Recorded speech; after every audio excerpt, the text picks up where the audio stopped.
Dun, dun, dun, dun. I think I shared it everywhere. Actually, before it started. Ah!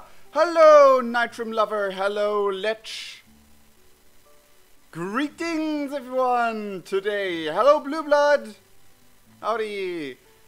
Wherever you are. It's currently 3 a.m. where I am.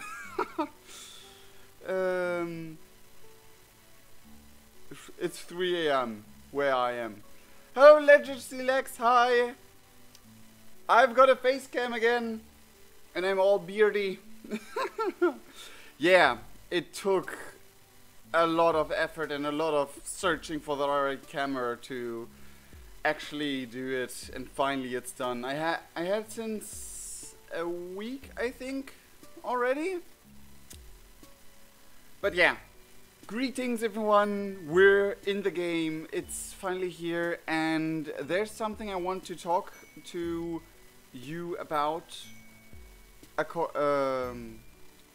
That is about this part, and that is about what I have known, or what I've realized by searching why it was late again, that James Roque Music made the music for ZBD, and ZBD seems to be the troll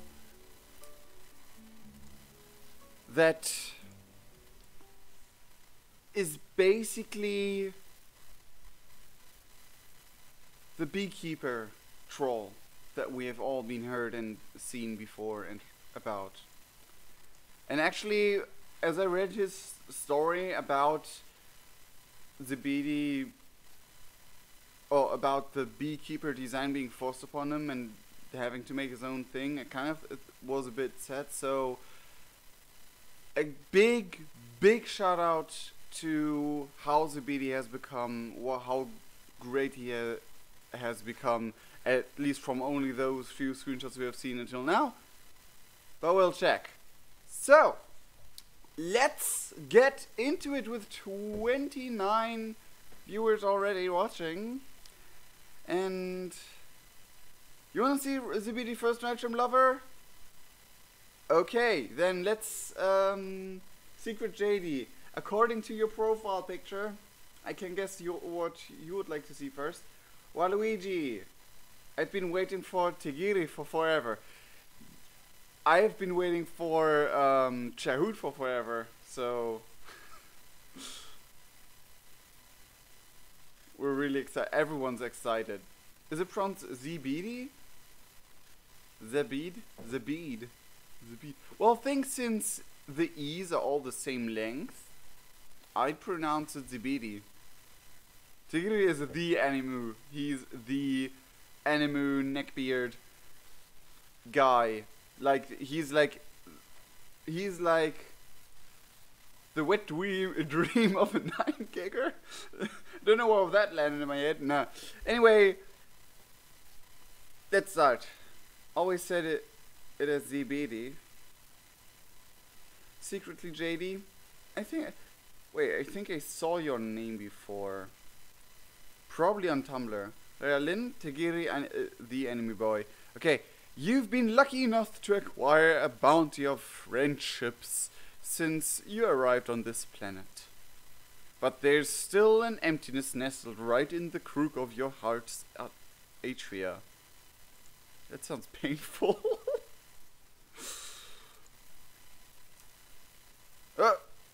Wait. Maybe making one more friend will fix it. Maybe this next one will expand inside your chest like a sponge in the bath, pushing out all your sadness, loneliness, and insecurity. After all, number 20's the charm. We are about to make a total of 20 friends, which is cool and amazing, especially if you consider this is how this one's called. For first, I thought it would be like a special anniversary thing, but maybe it still is. Also, just so you guys know, because it's so freaking late in my place, I have my hot chocolate, my Swiss and Poland personal mixture of hot chocolate. It's actually sweetened with malt, like the thing you usually find in beer, but not the alcoholic thing. I think it's malt. Anyway, it's really amazing, yummy. Whoa! What?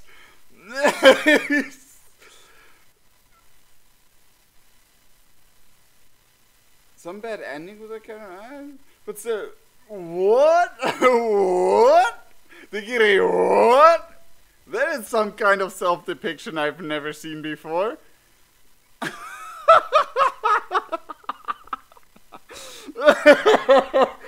that a JoJo reference? I think so. Look at that. Is that an 8-pack? Oh my goodness. Ooh boy.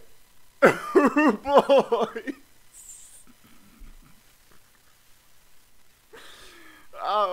The one I was thinking of was from Hero Academia, or yeah, Omae like Omae Shinderu. This is so freaking amazing. It's really,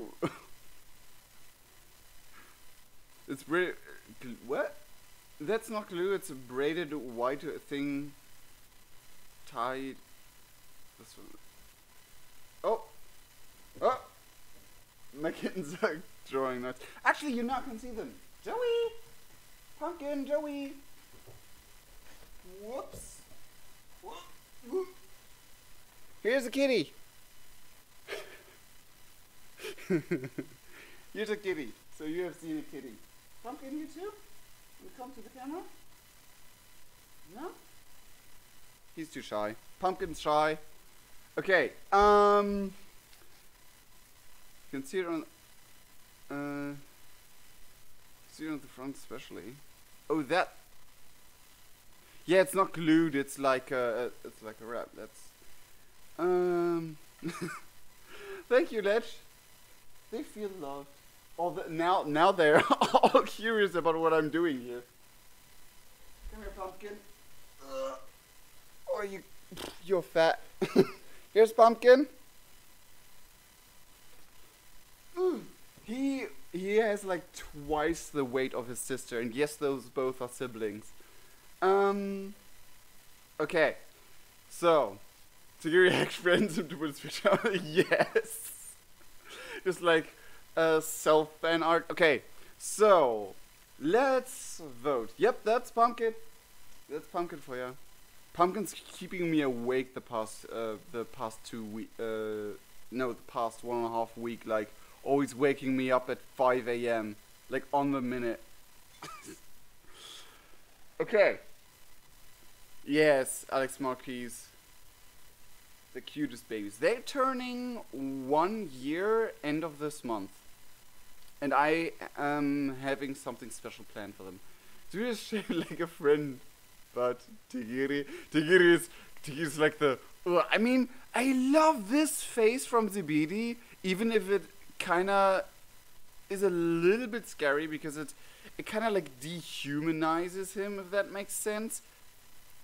For some reason, but it's so adorable at the same time. About Zibidi, we have to save Tigiri Jojo for last. Okay, Nitrim, Zibidi, save the god tier weeb for last. Okay, baby boy, baby, I agree. I'm kind of sad about the news that we will never meet the beekeeper troll at all, but we'll see what we can get out of Zibidi, because Zibidi has everything that was left except for the optical design. Well then, we go for B-Boy. It's decided. Tonight, you're abuzz with excitement. Wait, no, your palm husk is vibrating in your pocket. Alright, we have one of those. You wear making frenzy, you study the blade. Oh yeah. Alright, we need the yellow blood. Yes! Yes, we need the yellow blood poo. That is, yes. Not just a Steven Universe. I've never watched this show, so I can't say anything about that. I've only had Zebedee for 5 minutes, but if anything ever happened to him, I would kill him. Yeah, Blue Blood, kinda. I want a plushie of him. He has like perfect plushie shape. Okay. One of your friends is contacting you. You pull it out, and a notification pops up. Buzzing is requesting to add you on Chitter. Alright, we have a Chitter from what's her face? What's their face? I think it was the first yellow blood we ever met. Oh, I forgot it. I forgot the name.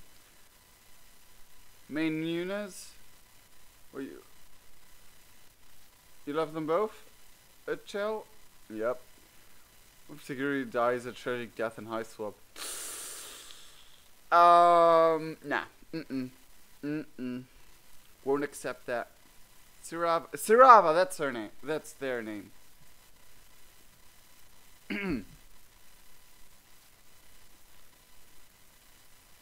Okay. Buzzing is requesting to add you to Chitter.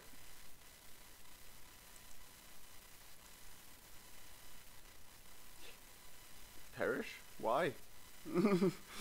Oh, because of, yeah, what Hachu said. The message is accompanied by a little icon, blue, with a silhouetted winged animal. Some of the similarities between this planet and your own are starting to stretch your powers of belief and coincidence. Whatever. Well, basically, our planet is based off what the Homestuck Trolls depicted as their planet a little, so... They just wear socks and sandals, Zebedee wears socks and sandals too. I mean, possible. We don't know yet. So, Chitter is troll Twitter. Basically, Jesus looks too old. Well, we do not know how old Zebedee is. He might be just short. Zebedee might be just a short. Okay. Whatever. You pull up the app and read the message from, could it be your potential new friend? We've gone into our Earth and Antonia are basically each other's equivalents. I wouldn't call it equivalence entirely, but I mean, the picture of Alternia that the Homestuck Trolls had in mind was kind of the blueprint the Spurb or Scrub, I don't know the names, worked with to create the next player's home planet. Jixie was small but old. Who knows? True. I'm small but old? I mean, depends on what you see as old, though. I already listened to this music and it's so adorable. This is adorable. This has to be louder. Am I still hearable? Can you still hear me?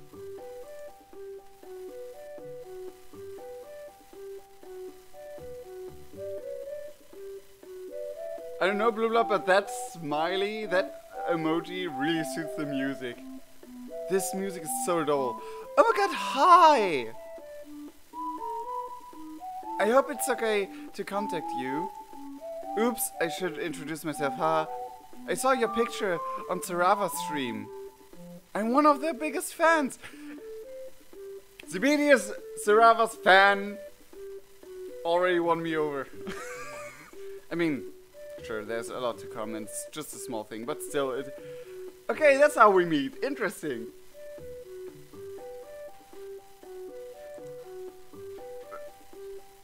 Oi, Joey, don't eat the chair. Joey, no. Joey ate the chair. I mean, it's even old, like really well made chair. It's not any chair. I mean, I don't care about the sofa. But now I'm on one of yours. I agree with Secretly JD and Fatima Mello. Baby, love those looks. Anyway, I would love to chat if you're open to it. If not, it's okay, you can just ignore me, haha. Everyone else does. No, we won't ignore him. We can't. Could this be the universe reaching benevolent down to you to do you a solid? It's like being given a giant pile of money and asked. You didn't have to do anything for this friendship. You didn't even have to walk anywhere. All you had to do was join the fabled social media and it literally appeared in your pocket. Your hands are shaking a little as you go to respond. You don't want to seem too eager, or do you? You have no idea how to approach this. Zax, Xev and Zibidi gotta be friends. Xevros and Zibidi, yes. Like from the from everything I've seen until today, or like yesterday, I should say, for me, I thought he would be like Zibidi would be like a real serious character, like a real I'm gonna do everything character, like Philoctetes from Hercules a little. Like his art style in the troll call panel kind of looked like that. But this is just cuteness. I didn't expect cuteness. Blue Blood, I agree. And yes, Haichu, I agree with you as well. Okay. You thank Buzzing for his compliments and say that you would be happy to talk sometime. In an instant, a notification pops up inviting you to download another app. Wait, what? Okay, I want to know how this is working. I kind of look a little off, like a little like this on the camera. I noticed. You do it, and a video screen opens. Suddenly, you can see your new friend's face. He's sweetly round and roly-poly and smiling at you proudly. This is adorable as all that. I want to know what all of this is. I want to analyze everything. Shaped like a friend. Yes. Yes. Oh god, you guys are going nuts for him. I love it because I feel the same. I remember on one of the tumblers that he's like a very specific type of horny. I don't remember. Wait. Rare Lynn. That wasn't about Zibidi. That was about a person that the designer of Zibidi knew, and that person seemed to have made the choice that they wanted Zibidi instead of sudden Joey behind me. Joey! Joey! Joey says hi! Yeah, it was one of the other devs, I think it was, and oh, I gonna look it up. Whoops, I don't want, Everything's Hiveswap on Tumblr actually shared a post about this. Copy link. I don't need to edit anything. Please don't crash. Will this work? Kinda. This kinda worked. There's the link. Sweetly round is perfect. Whoop, Joey's gone. Actually, I have fan trolls based in the Beatles because I'm a big fan. Nice one, Paz. I don't remember all of the random fan trolls I have. What a nice cat. Yep. Joey's always like coming behind here when it's late. Okay, let's return. You do it, and a video, yep. Hi! Oh my goodness. I'm Zibidi. I hope it's not too sudden to grab you like this. Is it okay? Oh my god, you don't have to respond to that.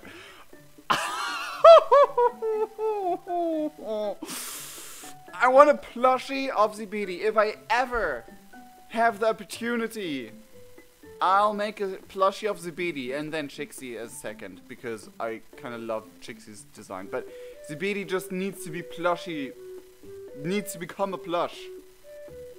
Shouting out from the cute overload. I agree, Lich.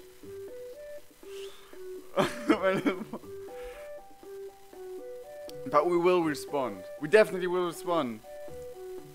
Sorry for being weird. Let's start over. How do you know Sirava?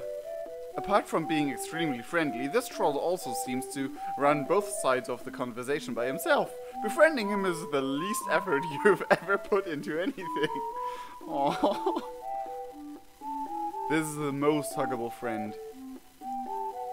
His enthusiasm is really cute, but there's something about him that unsettles you. Looking at his hopeful face gives you a dark stab of humiliation you don't quite understand.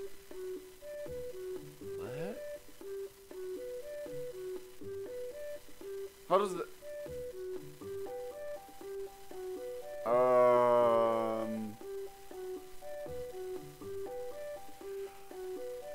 That might be a hint to the backstory. That might be a hint to the backstory and not an actual lore thing. Maybe it's both. That would... Whoa. You swallow down the... Something fell over. You swallow down the discomfort and tell him the story of your friendship with Sirava, leaving out Sirava's personal background. He hangs on your every word. His theme sounds like Animal Crossing. Kinda. Now that you say it. A little bit. If Zibidi turns out to be like Gamzee, I will actually scream. May, let's not draw the subjuggulator on the wall, shall we? Yeah, maybe it's too easy. That's so cool! Maybe he's maybe he's a yandere type.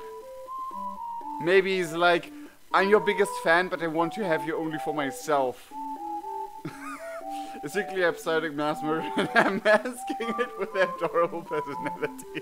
I mean, kind of like Amnesia, I suppose. I wish I could hang out with you guys. Oh, look at that grump. Too happy, too perfect, but yep. Plot twist, Zibidi will save everyone because he's a good boy. Yes. Friendship and peanut M&M. But look at this grumpy face. It's so adorable. He's shaped like a friend. Oh my god, not that I'm implying you'd want to hang out. It's just... No one ever comes to visit me. He takes out his phone and taps a few keys. A notification box pops up in front of the video. It's a direct message from Buzzing that just says, meh.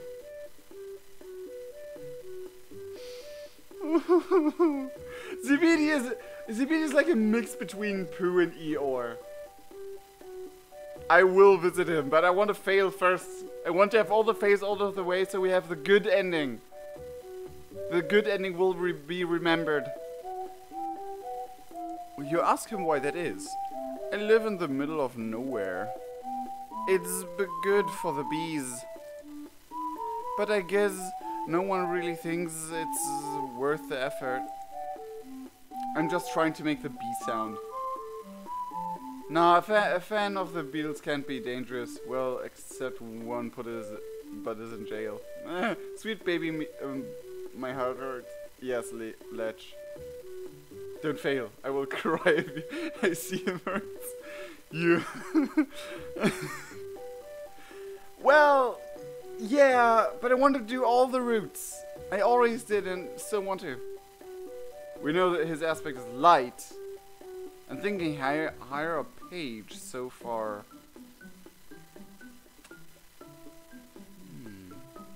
Well, light is knowledge. Light is like knowledge and intelligence stuff. Fortune in a like sense. What if you accidentally kill him in one of the bad ends? I hope not. I will cry too. Like the diamond. Oh yeah. It's just me and my losers. And he can't really do much around the hive. It's fine. He really says the word sigh out loud. Oh yes, sigh. Despite saying it was fine, he seems dejected with a distinct downward angle to his shoulders. Sorry, it's his shoulders. His buzzy accent is kind of getting it to you. Whoop!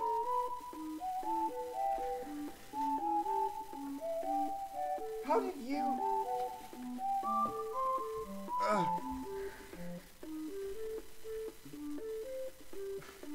Why while I'm streaming, Joey?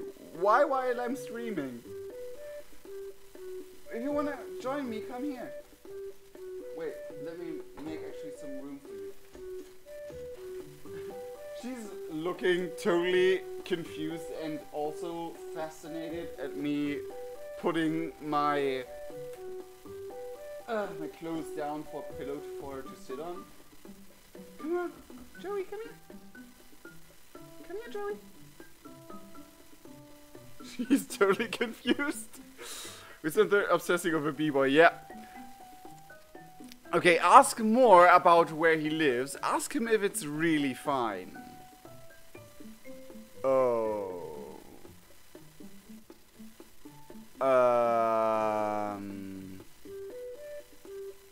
I don't know which one the fail could be.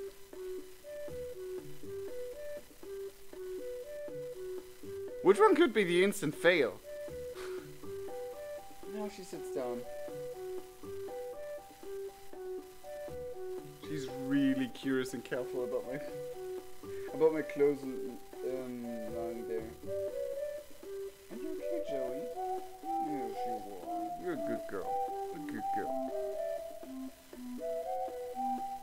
Really fine sounds like instant fail. If it's fine, it seems failure-y. Thanks to Hiveswap, I turned into a Yellow Blood fan. I mean, sure, every Yellow Blood has been interesting and or quirky or both. So, I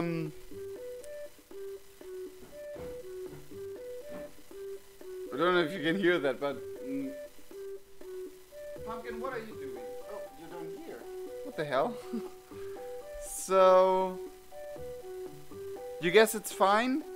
I should pick it's fine? If it's really fine, ask him if it's really fine.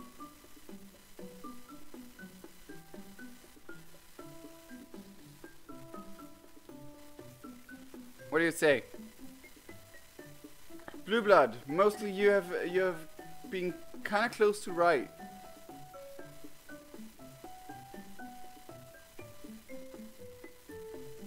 Yeah, I think I will. Ask him if he's fine. Okay. And I know I can quick save, but I will just roll with whatever comes. Suppose he's not. Well, obvious. You can go back and replay the routes. I will definitely do that anyway. I will... Rhea Lynn, calm down. I will play every single route in this stream anyway. I don't need to quick save and reload. I made a pillow for you guys and you're just interested in the freaking trash. Ugh, jeez, kittens. I know most people on Tumblr are doing Tigris Road first. Oh well, Ask him if it's really fine. You tell him that you'd understand if he's not okay with it. After all, you say, it would really hurt your feelings if your friends didn't make any effort for you. Isn't that what friends are supposed to do? He gives you a grateful smile, some tension releasing from his frame. Oh, I would never ask that of anyone. I don't want to be annoying. Like, sometimes I really wish that someone would take the time to visit. But I totally don't blame any of my friends for not coming. So when we finish this, we will be all knowing. Yep. Like, I understand that you have to decide which friends to come first. And I just don't. Some people are just cooler and more fun than me. It's understandable. That didn't really work. This really must be your lucky day. First of all, no one has threatened bodily violence towards you in the past 10 minutes. Your fear for your life is at a low-key reasonable level. Second, this troll is making it really obvious what he wants you to do. This is a total slam dunk of friend opportunity. What? Now you're just making up words. Say you'll visit. Well, we don't have much of a choice here. What if all of Zabiti's roots are positive roots? And all of Tagiri's roots are negatives? That would be worse. No, it wouldn't be worse, it would be weird. This picture up here, it seems like a water recolored real life picture with just horns drawn on it. Like that picture up there.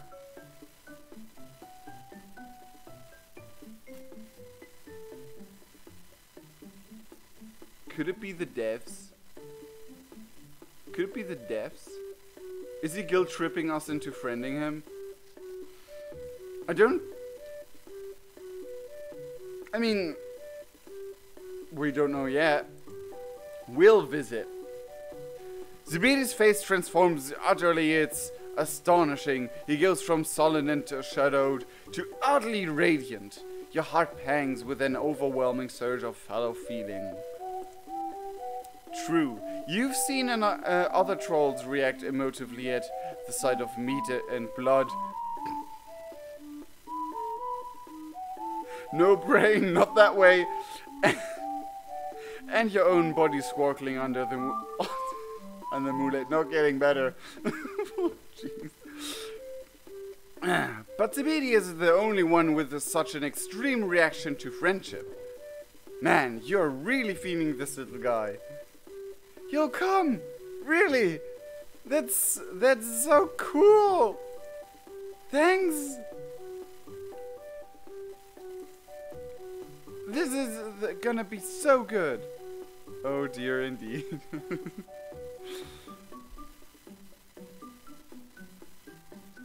Get him, serve him with light? With knowledge? I mean, it is knowledge. But pages do not try to get others to serve them, or something like that.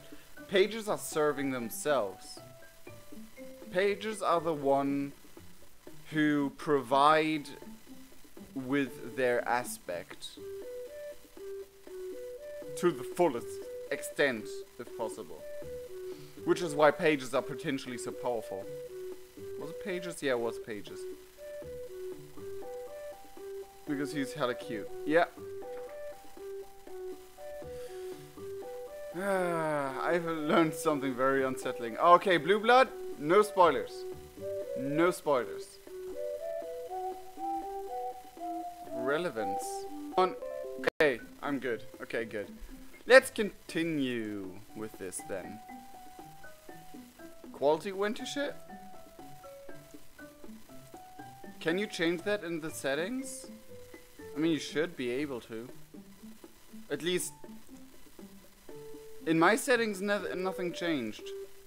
Maybe you have to reset the quality settings. Here you know, baby. I think you're new. Hi. Hey, this is gonna be so good. I'm gonna get all the best snags and my losers. How do you pronounce that? My losers is really cool. You like him. This is so exciting. You leave Zebedee to his preparations, even as the bubble of joy inside you goes a little wobbly. You aren't used to such high expectations from your prospective friends. Mostly people just expect you to be an imbecile. You absolutely can't screw this up. You made a promise to your brand new friend. We did. Unfortunately, that promise is to visit him in a house that is, by his own admission, so far away that not even people who know that what the fuck is going on can be asked to find it. You haven't... What are you doing, kitties? You haven't thought this through, but that's never stopped you before.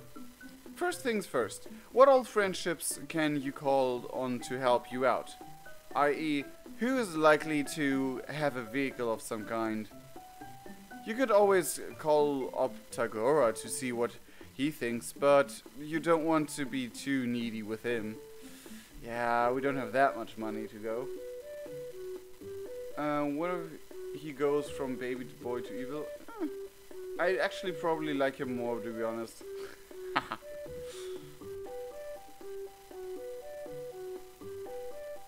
I think you need to chill out. Amnesia, well, doesn't look tall enough to reach the pedals. Zebra, just no. Just no! You're a strong, independent alien who don't need no troll. You also don't think aliens are allowed on public transit. And you don't know the number for troll taxis. Maybe the skull buggy that ran us over. So, you'll do crime. Perfect. Did Keneal do, what did Keneal do when she stole a car? Punch the lock off with a big fist.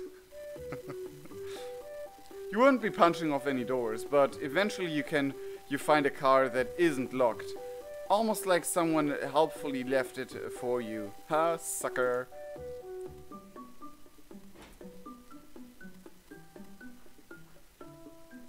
It pricks slightly at your conscience as you slide into the seat and fire up the autopilot, heading out into the country once again. No, Tony. Well, it's probably a bionic machine, like most of the stuff in Alternia. Whoa, whoa, whoa, whoa! Do I need to pull you out of... away from each other? Are you fine? Don't know what's going on today. But recently anything that isn't brutal, indiscriminate violence kind of doesn't faze you. Good old-fashioned Grand Theft Auto.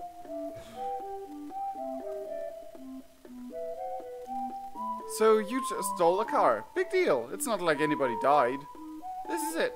So begins your gradual slide into total moral iniquity. A hardened criminal, that's you. Zebedee does live pretty far out. He hadn't been exaggerating. He uses the time to curl up in the backseat and catch up on some sleep. All the while trying to ignore the fact that the car reminds you of being inside a large, squishy animal. Called it. Well, we're gonna run someone over. Oops. No, I think we're just getting off the wrong station or something. At least you get a few radio channels out here. No, we actually find him. Zebedee's hive is big and buzzing. Literally, you hear a persistent drone of bees, and standing right outside is the boy himself. He's so excited he's bouncing on his toes, clapping his hands together. He has a gold symbol on his shirt. You wonder if he's a psychic. You've finally been here long enough to pick up on racial stereotypes. Go you. You're here! You actually came! Whoa. What are you doing? They just look at me like, nothing. We're okay. Yeah, watch him bounce. Jiggly baby.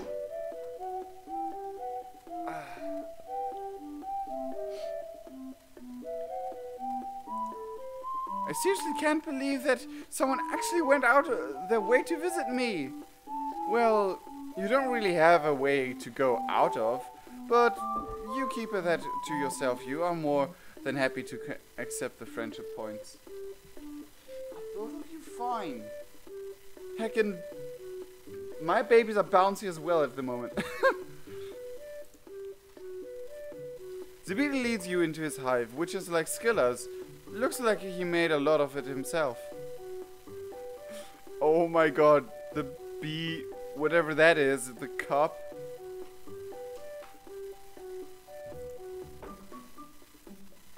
Are you guys okay?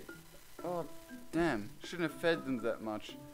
There are hanging baskets of flowers and plants everywhere, and a zigzag shelf holding up a stack of colorful books. In one corner is a big screen TV and entertainment center. Zebedee vanishes into another room and leaves you to get comfortable on the big couch, which is unsubtly striped yellow and black.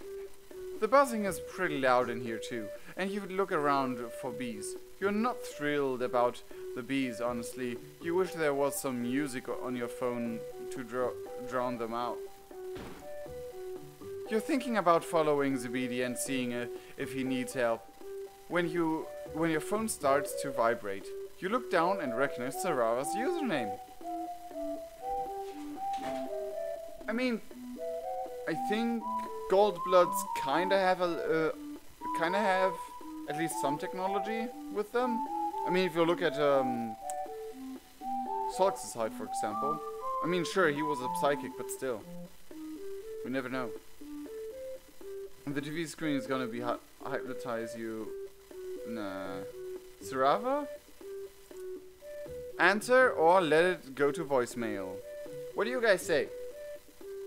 Which one's the probably fail? We actually seem to have done the right choice now.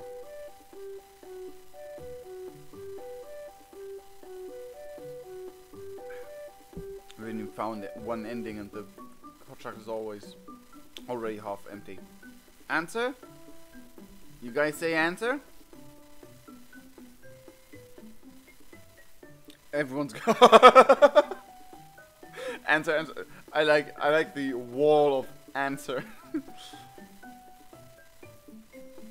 Okay, Mesa will be jealous. Actually, maybe she will warn me. Most are for answer, so we'll go for answer. So yeah, that's what I think, Shell. You might be wondering you about Zebedee is a yandere. Yes. Then I'd say I called it.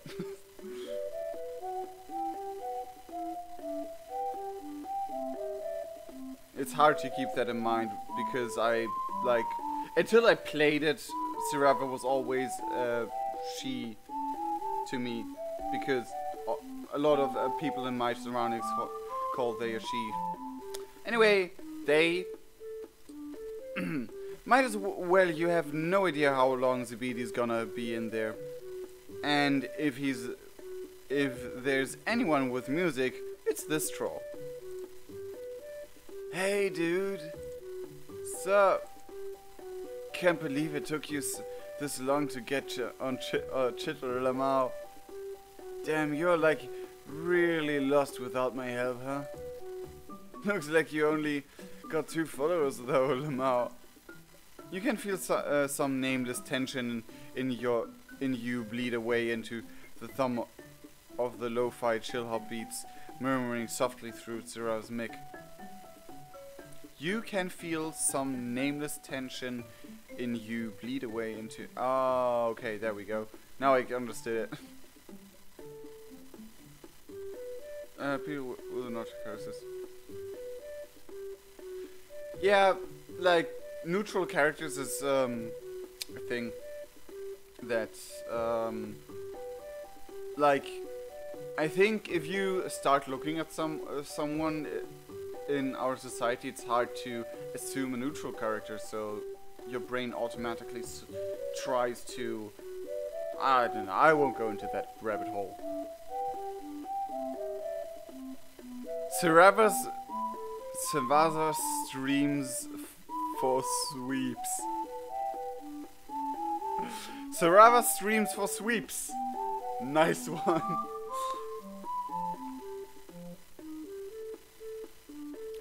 Yeah, like, to be honest, I always thought that is a bra strap. Like, I just now realized, oh, maybe it's not. Okay, okay. If only you could just go spend time with your cool friends and stop making new ones. But even the thought make your stomach to wring itself out like a washcloth. There's no point in wishing for things to be different from how they are. You do anything for new friends. Anything!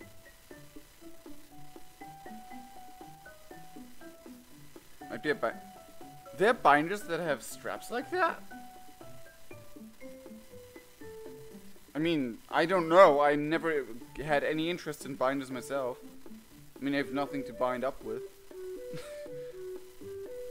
It's like tape because their arm ripped or torn off. No! Nope! I hate you. I don't accept that. Oof.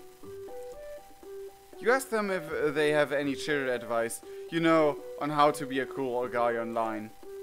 I mean, you definitely came to the right draw, but I don't know if I should be like managing your brand more than I already did. It's just risky for me, you know. It's hard enough maintaining my image as is. Other streams always on my bulge, Lamau. Doesn't mean. I just had a flashback to the two yellow bloods. I forgot the Kyoto. Oh god, I forgot their names. Just lolling, literally just lol. Oh jeez. Doesn't mean we can't hang out though. I mean, it was really chill last time. Also, I need my clothes back. Whoops. You're sure, Sarava, that you still definitely have their clothes? Tagora! We need them back! Please don't tell me you threw them away. The fortune trolls. Oh jeez. You definitely have the clothes, and that you totally did not destroy them in an epic battle to save a giant collie. Oh yeah, no, that was where we left them. A giant collie? How? Okay. That's cool, no worries or anything. I was wondering if you wanted to hang out today. If not, it's chill. I got all sorts of shit I can't get up to Lamau. You know how it is. Bet yeah, let me know. Oh wow. How did you suddenly become so popular? Maybe this is what happens when you finally get online. Not only are you hanging out with one friend, you've got another one clamoring for your attention. Social media is amazing. You tell Sarava that... Pardon?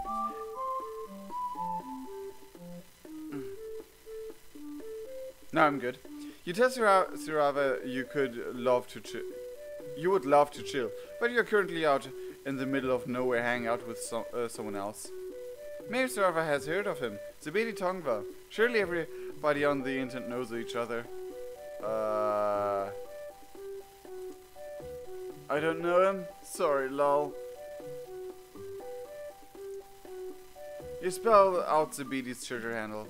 Sarava's face does a complicated dance between shock, worry, and wry amusement.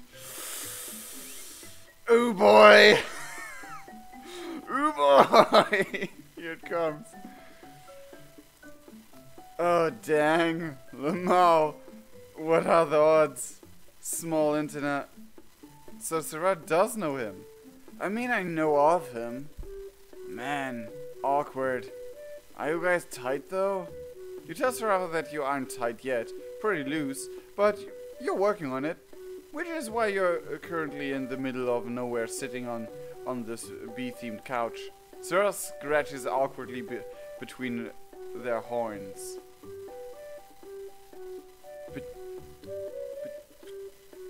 Okay. Is that like what you go online to do? That whole scene? Scene? The only scene you know about is the friendship scene. And possibly the clown scene. And the meat scene. We have seen pretty much meat in our time. Actually, you may be in more scenes than you give yourself credit for. And you get the feeling you are right on the edge of another one. You can taste it, and it makes your stomach growl. You tell Sarava whatever the scene is, you're definitely not part of it. You don't even know what they're talking about. So, what are they talking about? Not like talk shit or whatever. Cause God knows gods who live in a glass hive of teenagely curated online social interaction shouldn't throw stones or whatever. God knows I got up to some shit back in my day. But you maybe shouldn't hang out with this dude. Especially when you're like right on the edge of breaking out yourself. I mean, you have to be careful with this shit. I told you what happened to me, and me internet fame isn't a joke. They gesture vaguely toward their missing eye. Here, let me just link you. A link pops up in the Gripe chat box. You follow it to what appears to be a fanfiction account. Nothing wrong with a little fanfiction. Ooh, you've been so wrong there. Oh. Oh boy. Even though I'd be curious what people would write fanfictions about me. You know what? If I ever find a fanfiction about me, I'll make a video about me reading it out loud, and I have to finish it. Unless it gets like banable from YouTube or something, then I won't. Okay. You've never been much of a writer yourself, but you're pretty pro anybody doing whatever they feel like, as long as it's not gruesome murder. You're a real chill dude that way. Yeah, same. Because it's probably not evil, it's disturbing. Creepy fanboy. Does it be the right fanfiction? Can already see Zerag's really smut arising. Ooh, jeez. If he isn't into Beatles fanfiction, is it? Beatles. Pass Beatles. You and your Beatles. I mean, right, yeah, same. Lamau. I'm not trying to judge or whatever, but you see what I mean. Scroll down. You scroll past the first few pages. Most of these seem to be about some band that you've never heard of. And then, almost at the end of you find... Oh damn. This appears to be a fanfiction about Sarava. You don't click through. You kind of get the idea from the tags. Well, Sarava's a big deal, after all. You guess it makes sense that people would include them in their, fantasies. You do it all the time. In a friend way. Okay, I was concerned for a second. Oh no, baby, no. But isn't it always, like the cute, innocent pups always have the darkest sides with them somehow? The darkest. Yeah, you get what I'm saying now, though. I mean, live your dreams, right, Lamau? any guy on the internet can write whatever he wants about me, but like, I don't want to see it. Just a heads up, you know.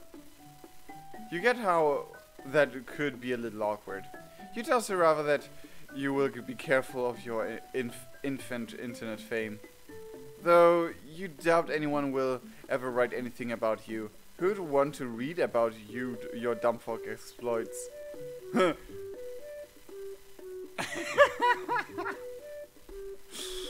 Yeah, Lamau.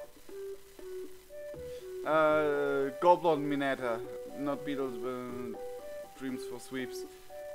Thinking fanfics probably about them. But Francis, a good end or bad end.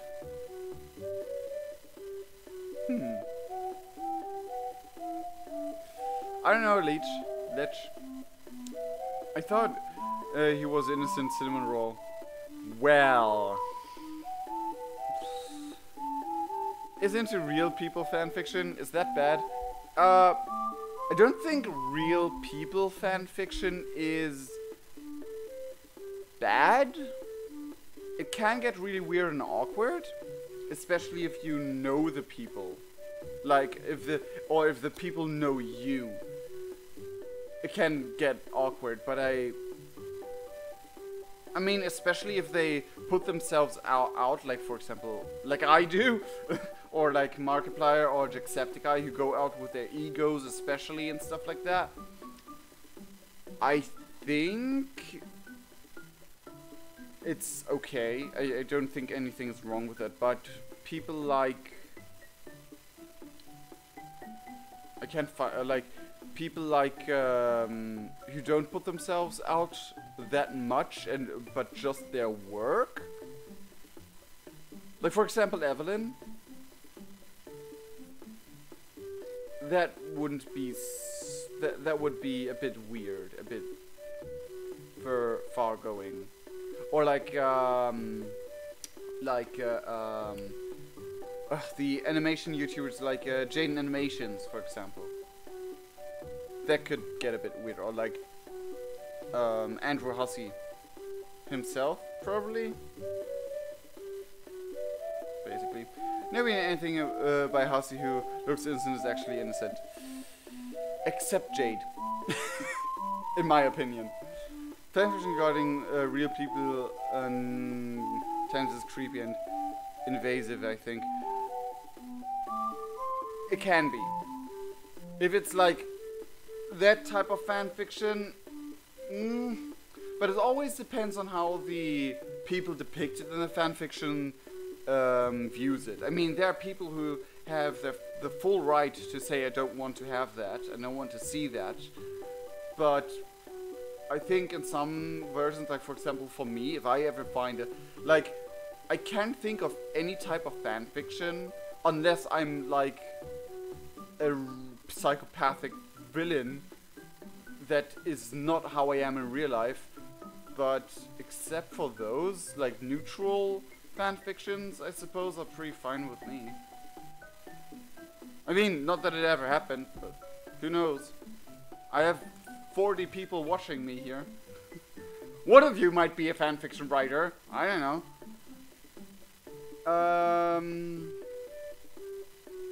Okay, so Zabidi is basically that 12-year-old fangirl who writes fanfiction.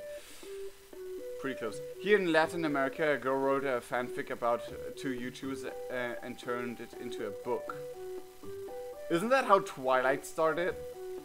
Wasn't Twilight no, wait. 50 Shades of Grey was a Twilight fanfiction. That's how it was. Curiously, the first time who discovered the existence of Slash was a real fanfiction, Beatles fanfiction. Beatles again. Says fanfiction was a bit weird. Amusing, but weird. Yeah. I read fic, but not safe for work. But we have it. That just seems like a kid with celebrity crush. It isn't that bad, but it can turn bad. So, like, I have seen celebrity crushes turn really into the no zone. Okay, let's keep on going. We're already 1 hour in. come over whenever I'll come over whenever I'll smoke you up. Great, more bug ass. More bug. Oh yeah, I remember. You end your call with Sarava and navigate back over to Zibidi's fanfiction account. You pick one of the ones not about Sarava, one of the teen-rated ones. You don't have anything against erotica, but maybe you'll save it for later.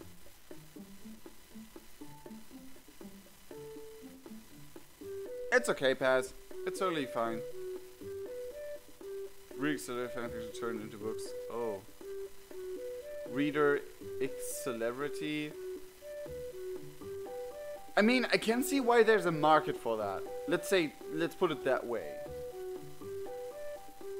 I can see, like, reader experiencing something that's always something really, like, really appreciate. Like, we have reader develop into a story would be cool. Is something.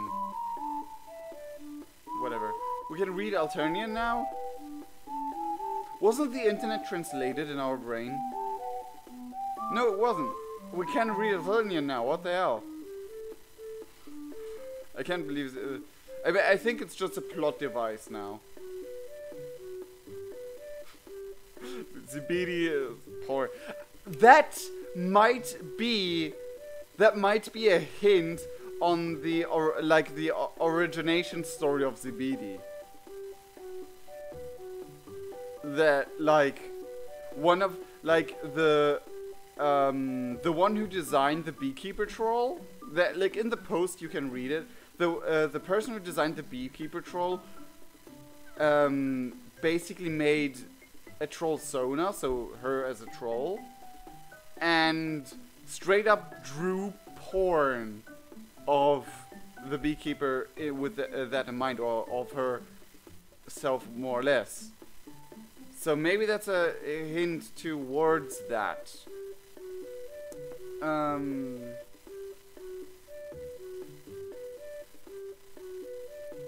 Okay, wait. Yeah, the beekeeper. I remember that. You remember that? I mean, I've seen only like the fun censored versions where there was like oh god, what was his name? Cankry? Like Cankry just like nope, or like whistling his whistle and being like nope, don't look. As I said, just subscribe to the channel. I just got the notification for that. Welcome to the team. Welcome to the people. Imagine crash landing on an alien planet and just chilling out and becoming an internet icon. I mean, that would basically happen on our planet. When, like, imagine whatever alien who understands how the internet works, in like at least starting to understand. If an alien got an internet account, they would be famous in no time. I mean, look at the AIs who had internet accounts, or the like Wendy's, the shop logo, the restaurant logo. I was drawn after I saw the uncensored drawing. Traumatized? I'm sorry to hear that. I never found the uncensored version, and I do not really think I'm interested. Unless there's like, nah. Unless it's good for biology study, but from the the highly censored versions I've seen, I don't think it is. It's probably just porn. And nah, I'm not that type. I don't like porn. I can't believe we drove for 3 hours in the middle of nowhere just to see some alien war fanfiction. Zibidi is the hire of the disappeared beekeeper. Yep, that is being confirmed, Paz. That Zibidi is basically what a character out of what was left over from the beekeeper not being implemented, because the original designer of beekeeper left the team. That is kink included. Oh jeez, no.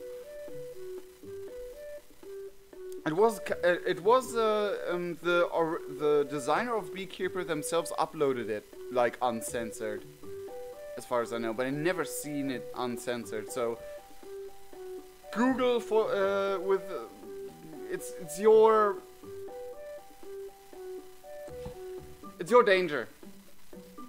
Google it under your own circumstances, whatever. I do not condone it. I do not send any links. I won't do anything about it. Anyway, you don't have anything against erotica, but well, maybe save it for later. Main character what? Okay, you don't know any of these characters, and the context is doubly indecipherable. The troll music business. But if this really is Zabid's writing, he's pretty good. You have such talented friends. Hey! Sorry it took so long. Shit, Zabidi sneaks up on you from behind. You quickly lock your phone, but apparently not quickly enough. How did you find this? Oh god, went searching for me? You went searching for me? I thought we were friends. What? Of course you're friends. Friends don't go digging through each other's shit. I mean, it's online. I could have seen it before we met. I would have showed you my fic if you just asked. You tell him that you absolutely did not go looking for it. Sora gave it to you when they called you up. Just now. Zabidi's face closes down. Is it just you, or has the sound of the bees gotten louder? Alright. So your cool friend Sarava told you. I see how it is. No, they just called you. You just answered the phone. No, it's fine. I totally get it. Even coming all this way out here, I'm still not a priority. It's fine. It's fine. Not even a big deal. I'm totally used to it. You and Sarava. What are you, mate sprids? You're absolutely not mate sprids with Sarava. You are not mate sprids with anyone, as far as you know. Fuck, having so many friends is exhausting. No! Oh, really? Like, your life is so great, I get it. You have just so many friends and you're so popular and everybody wants to spend time with you.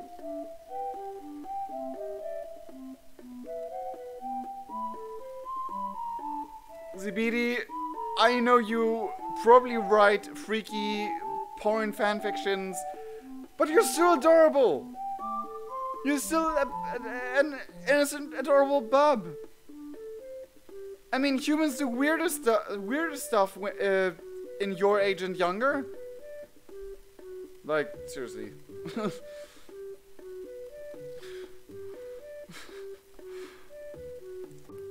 Zabidi is crying and not trying to hide it. It's very sad and extremely awkward. You feel terrible also, like kind of the dickhead. You're always doing all this complaining about your lot in life. When to tell the truth, you actually got a lot going for you. You have all these amazing friends who got out of their way to check up on you and ask if you want to hang out. Of course all of that complaining is just in your internal monologue. It's not like anybody can hear your thoughts. Thank God for that. Well, we can hear it. Well, I'm so glad that you and Sarava have each other. Maybe I can go hang out with them and make fun of me some more. No. You tried to tell Zabidi that you were absolutely not making fun of him. You weren't just curious about his hobbies and interests. You absolutely want to read his fanfiction. But the kid isn't listening anymore. Fuck. You hope the car has enough gas to get back to the civilization. Oh my god, we see the car! Awkward! Okay, there he just looks like a big baby, but the art style from the game over screen's changed. Let's be real, there are worse things he could be doing than writing porn. Yep, I totally agree. But damn, he's a wriggler. Like, jeez, he's adorable. He's not taller than the MC. That is a wrong perspective here. That's like artistic perspective, I suppose, because I doubt that he's so huge. He would be like able to stab Chahut with that height. I just think we're closer to the door as well. I mean, it's pretty simplistic. Let's be real. Good car. He looks like a big baby. Yeah, he does. You don't need to be sorry. He kind of does. Bruce, we get that end going good. Yep. Going on. Let's go. Next one. Next ending. Ah, jeez, and we're all way 1 hour 11 minutes in. Okay then. He's a big baby. Yeah, but a cute one. We have to admit that. I'm still not over Tigger's fucking.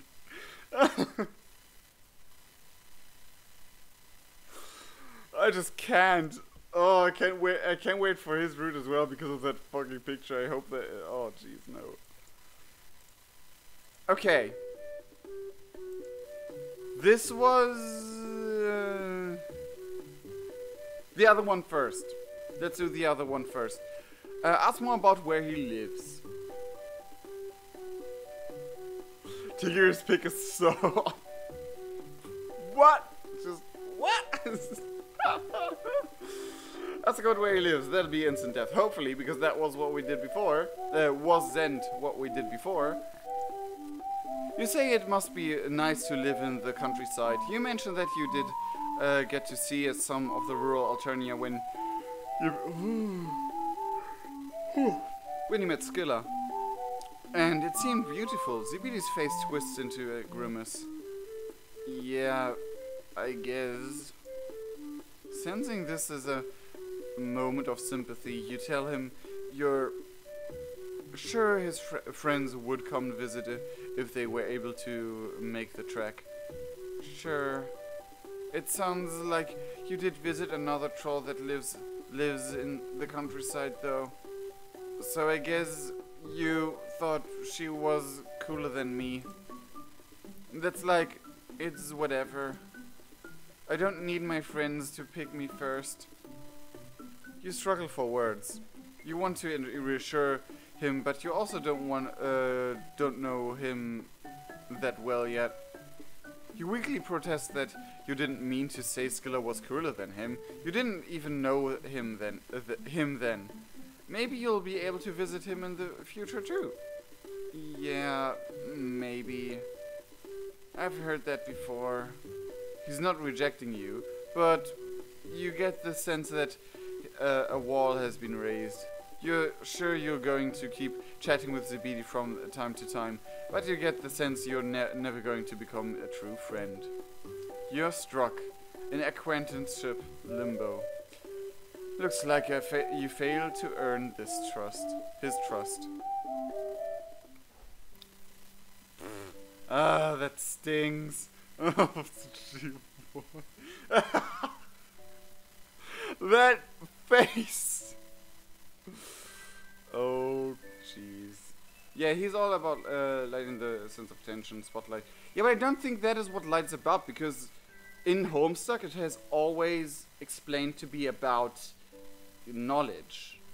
Knowledge and, in the long term, maybe fortune. So, to be into fortune and something of treasure. Yeah, but it wasn't that expandable when we learned about it, and we learned pretty much about the light aspect in Homestuck. Some of those things anyways, yeah. Press F for respect.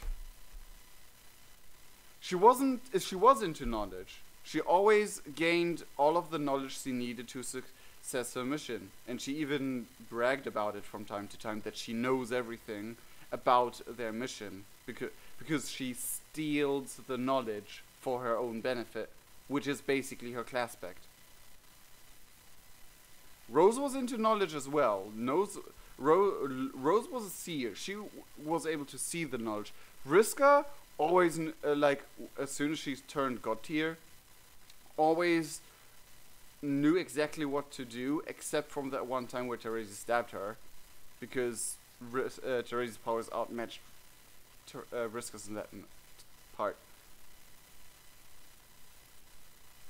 Well, main focus was luck, but that is but that is more of the way they use it. Like, for example, as a good example, I'm a Knight of Heart, and I would less work with the soul and more with the heart as a type of that.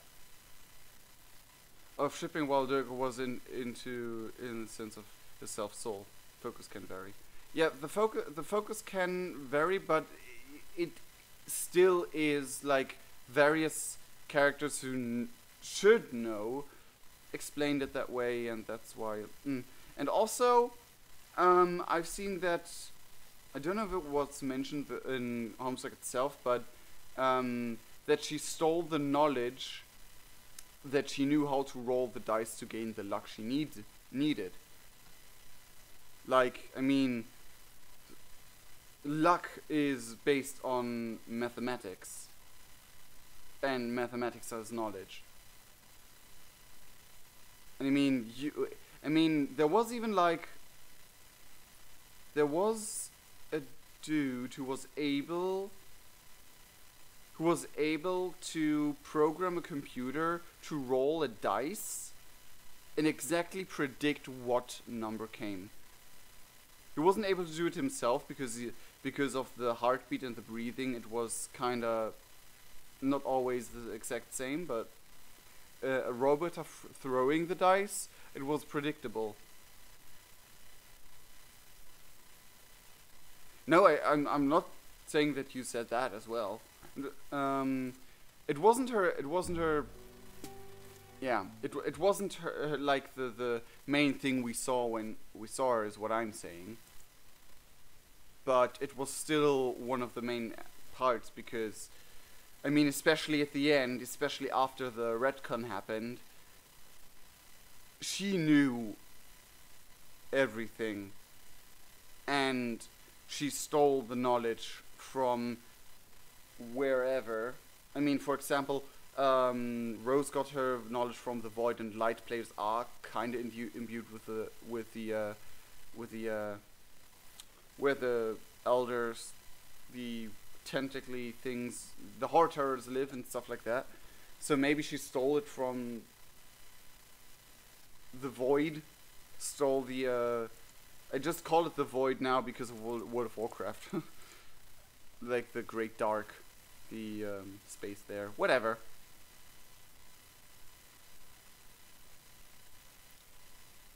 Well, not randomly. She mostly really knew where to go and what to do. Vriska, I mean.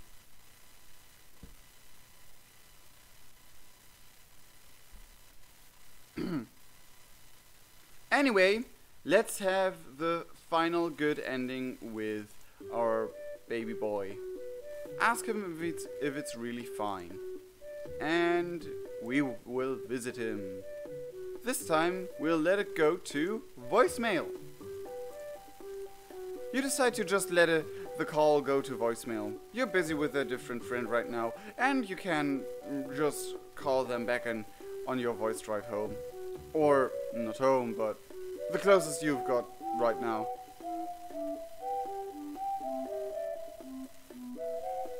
It will give you something to do besides sleep.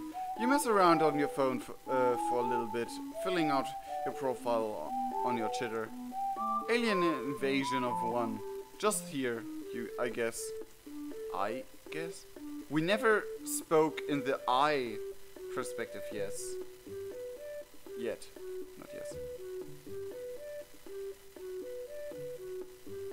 Luck is more probabilities. Well, yeah, but you can calculate luck. Like, not luck, but certain aspects of it.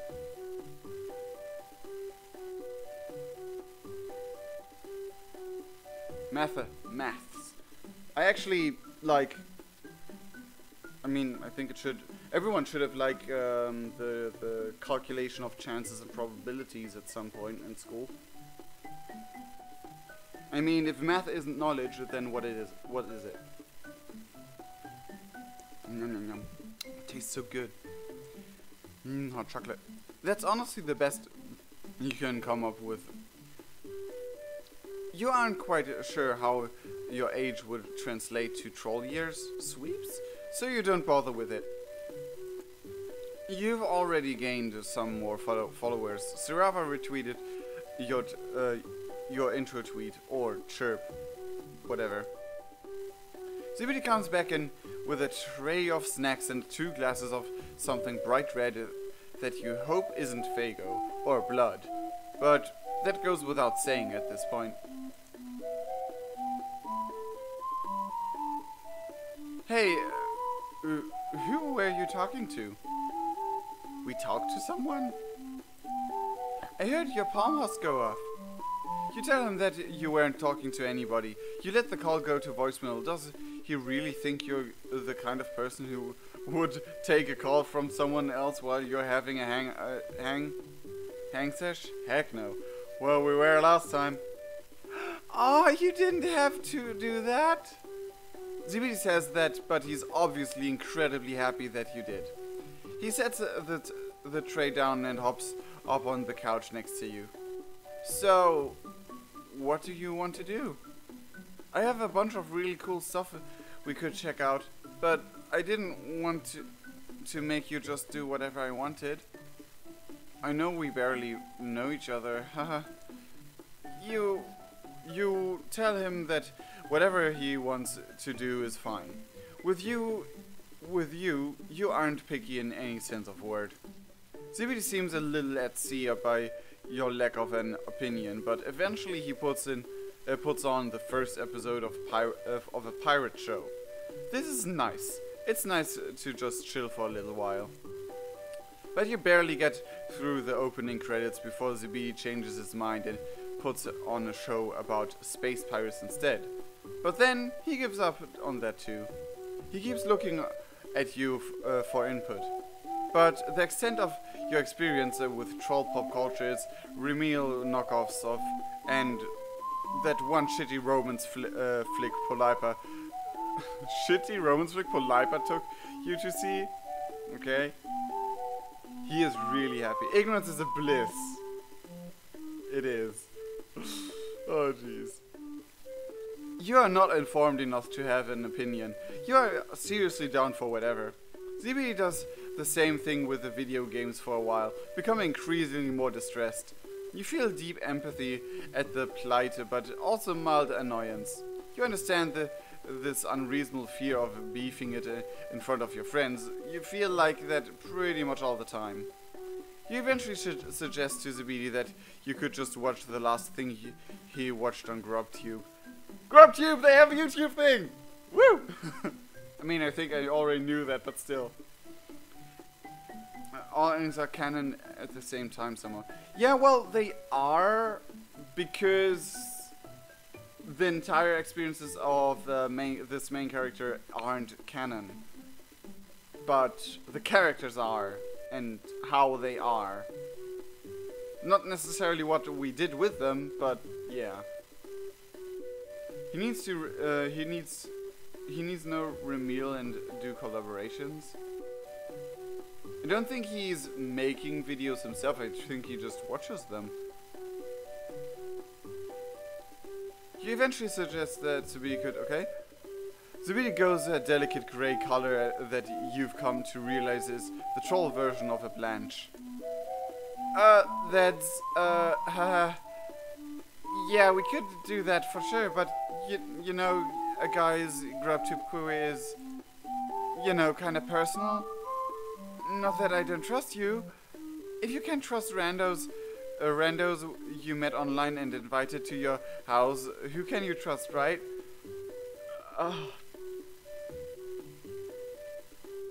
Well. Oh jeez, this is so nice. Zibidi, come on. You feel that way too. You've also felt the overwhelming urge to throw yourself into the arms of strangers since you crash landed down here. So he was... Don't tell me he was watching what? As far as we know, it was just a GrubTube video, so can be anything. He tells me that you aren't going to judge him. You don't judge your friends. An overwhelming look of trembling gratitude comes over him, and once again you feel an uncomfortable pulse of empathy. You are used to being the desperate one. You aren't sure how you feel about this turn, about all the social power. Okay. The two of you scroll down through the history of his GrubTube account, and you find yourself choked up by the incredible trust he is showing in you right now, letting someone behind the curtain. You are far too young to be watching whatever it was. No, we don't know what he watched. Maybe it was a Let's Play. Maybe it was Troll Steven Universe. I don't know how really do knockoffs. Fanfics are kind of knockoffs and sometimes are illustrated. Sure. Grubhub. Quadrant Hub. Yeet. Omega J. Okay.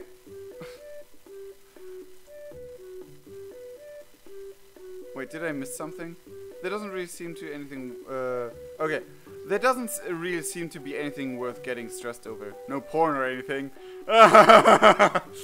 He does have a lot of videos of Sirava, specifically ones where they are actually on camera. He has a crush. He has definitely a crush. Ah, yeah, they're so cool. It's so rad that you guys are tight. I really want to meet them someday. He sighs. Then he sighs again, a little louder. You catch on to your partner in this bit and tell him that you can probably figure out a way to make that happen. You hope you don't have to follow through on that. Sura's a busy guy, and you aren't sure they actually let anyone into their hive. Well, besides you. But you seem to be the exception to a number of rules. You keep that last part to yourself. The rest of the videos in its recent history are about a band called Hatched to Dance music videos, interviews and the compilations of vlogs. You ask him what all this is. You've never heard of H2D? Really? You're so cool, they're my fave. Oh, they're so cool, they're my fave.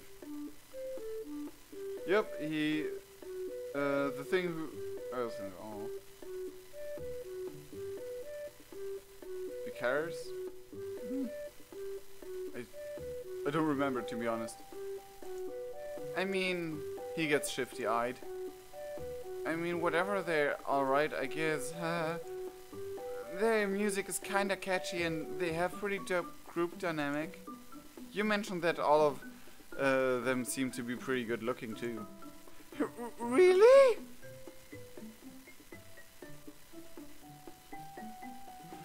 He and Vikara should meet? Sure. Zubi is into troll K-pop, so that's interesting.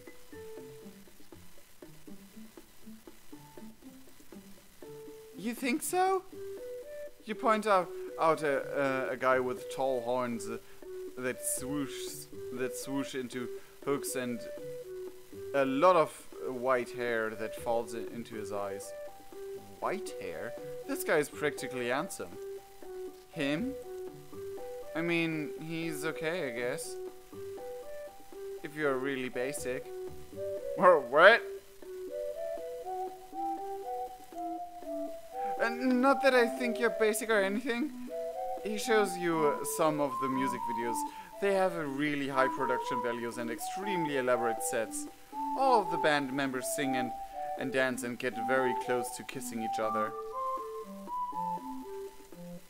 He'd been really nervous about showing you this. His deep dark secret was that he likes music videos. Is being into pretty pop stars some kind of cultural taboo? Not really. It just is kind of lame, right? Right, and I just really want you to like me. Yeah, that's pretty obvious. And you do like him. You just wish he wouldn't say shit like that. It's embarrassing. And also, it reminds you that you yourself have gone around doing pretty much the same thing, pretending to agree with everything your prospective friends say, lying, saying you're into things you aren't. Yeah, I mean, basically, main character is worse than people view Zebedee if you go into that.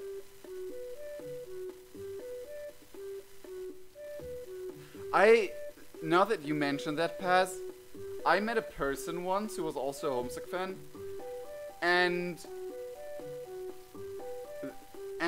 that girl looked exactly like one of the Beatles. Like one of the younger pictures of the Beatles. She looked exactly like him, like one of the Beatles. I don't remember which one it was. But I was like, wait a second.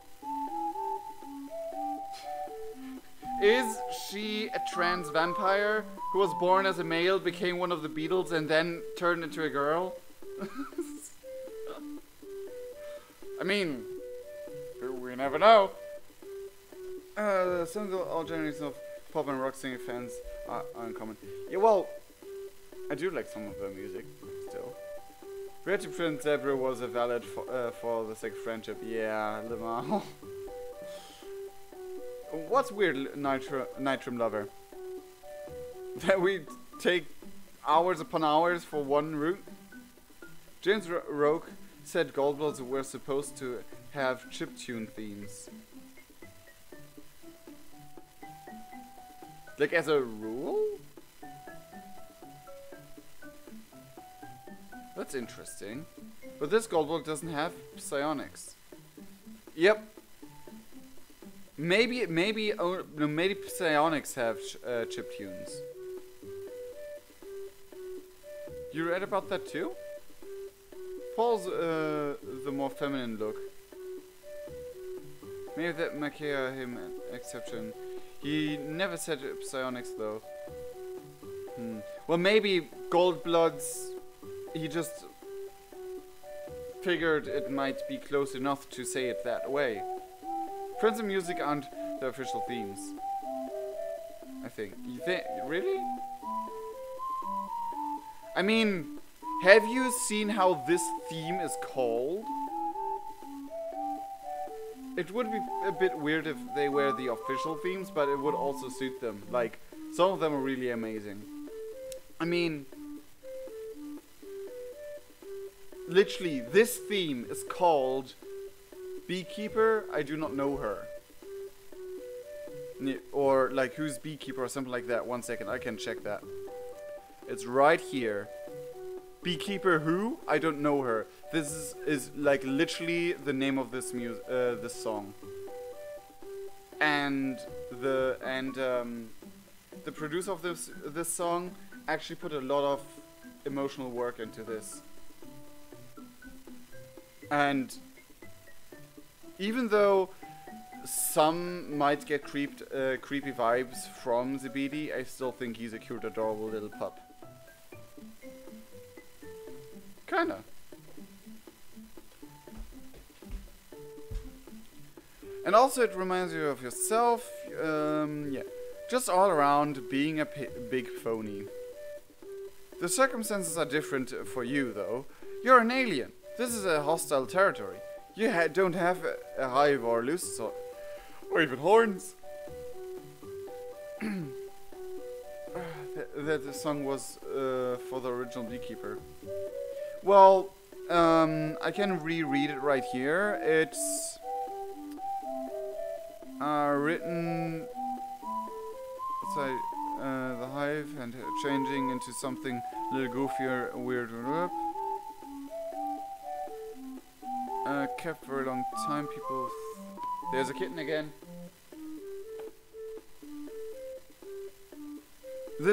Yes, it was originally written for the beekeeper troll. But oh no, not on the desk, Joey, not on the desk. Look, you're on YouTube. Look, that's you.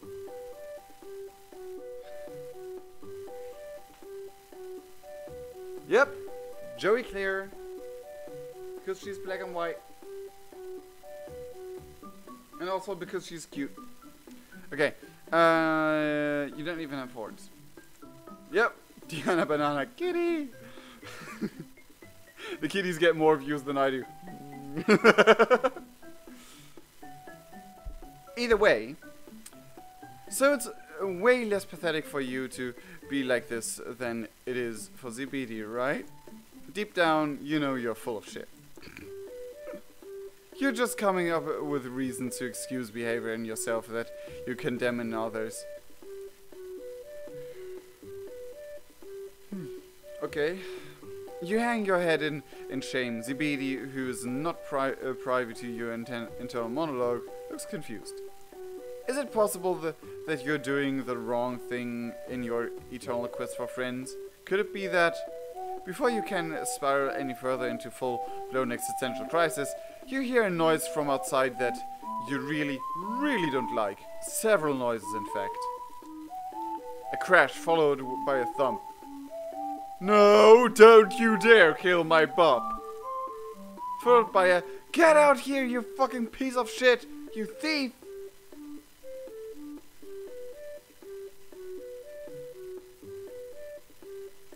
What is happening? Oh dear. ZBD scrambles around to look over the back of the couch. You can just make out a shape through the window. Hey, this is a totally wild question that I typically would never ask a potential friend, but did you steal that scuttle buggy? Oh no, the car!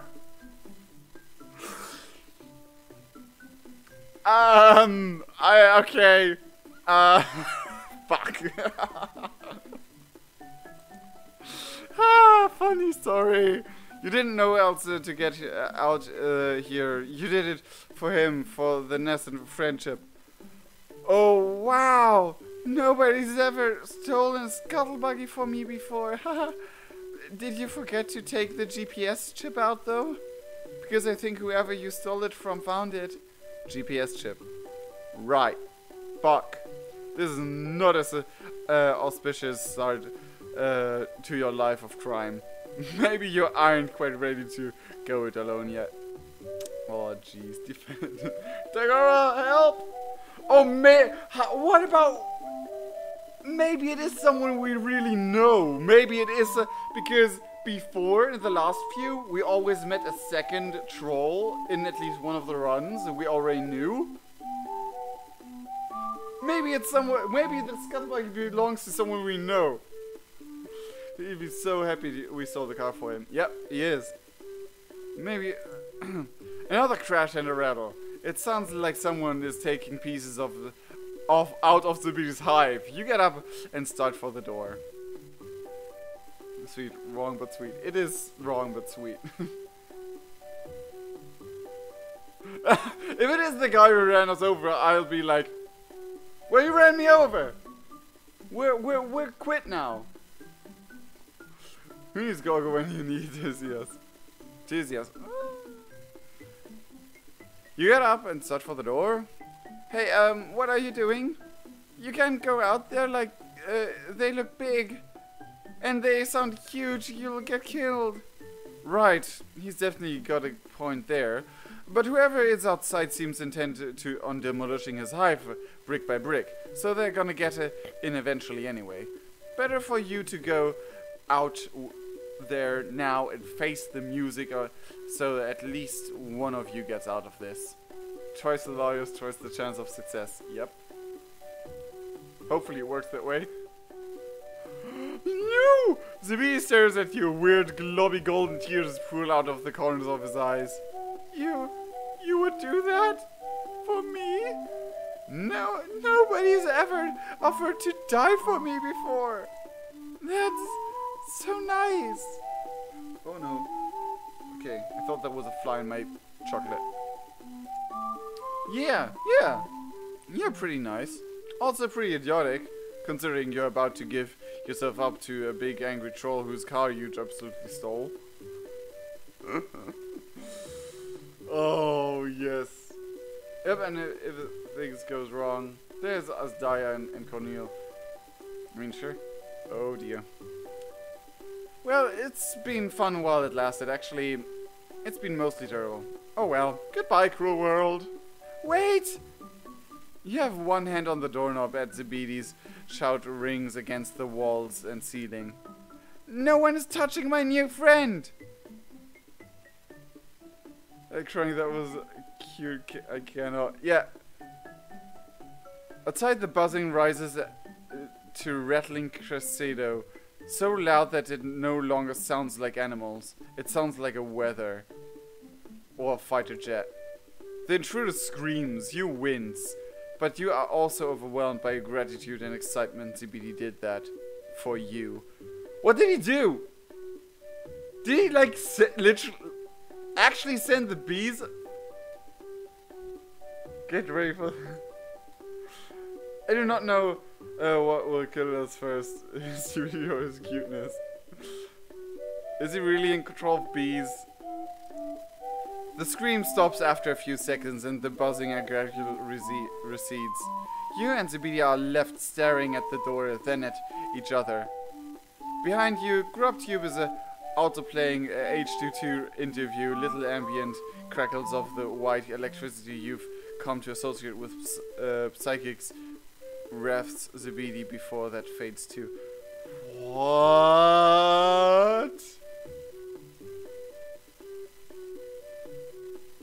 But does that mean the eye color changes? You can't have bee control. That's something only brown blood have. Brown bloods have. Rust. Yeah. Did he seriously telekinetically gather up a bunch of bees and just throw them? Just like.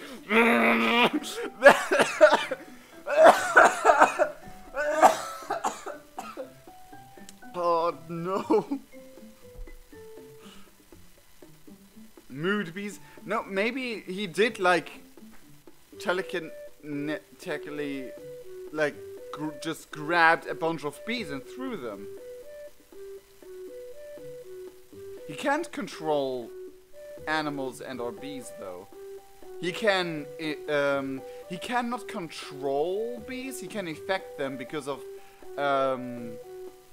their connection to electricity in Alternia, or at least that specific type of breed.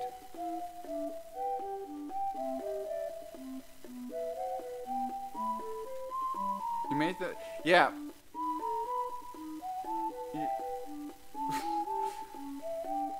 Maybe psionic powers have like a special connection to bees, especially and only bees.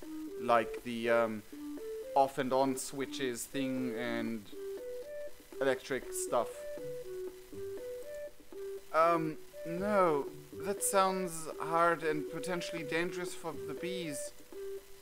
I might just ask them nicely. Okay, I was wrong. I'm bad at it, though sometimes it doesn't work. Well, it sure worked this time. Get down there, Joey. Not on the desk. Leave the camera alone. My mustache is tingling. Well, it sure worked this time. True, like fucking insane. Something. He can't be a bronze blood because his tears and blush are gold. Yeah, he is not a bronze blood. He's definitely a yellow blood. And as I said, maybe yellow bloods have like a special connection to bees and only bees because of the connection to and bees and whatnot. Yeah! Zebedee nods. Then he nods again. Yeah, that was pretty cool, right? The two of you venture outside to see what's going on. Nothing is going on. The night is quiet. The car's... Got a cat on my lap. Joey, that's not nice. Joey, Okay, she's lying. Ah! The kitty has claws. Oh! Mm. I'm a little distracted now. The two of you venture outside to see what's going on. Nothing's going on. The night's quiet. The car is exactly where you left it. And there's no sign of bees or the intruder. Have Kobe of the two because the two signs are next. Well, maybe it's not that. I don't think it's that. I think it's really just especially bees.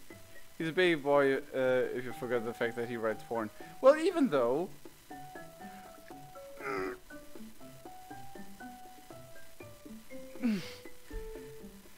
Joey, you can lay on my lap, but please without the claws. Ouch. So either they ran away or got stung so many times they dissolved into sludge. Oh shoot. You feel another pang of conscience, but it's not enough to cover up your ecstatic surge of happiness when you see how chuffed Zabidi is to have sets of bees on a guy. You tell him you're grateful. You think about adding that you're proud of him, but you don't want to literally make him explode. You let him hug. You let him hug you instead. Guess this means you have a scuttle buggy now. Yeah, spoils of war. Why is it being such a mood? Tiny baby writing a fanfiction and being Joey, please don't. Oh.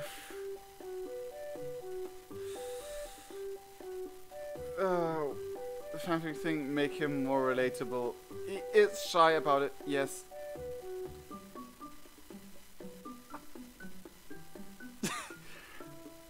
My legs are being torn to shreds right now.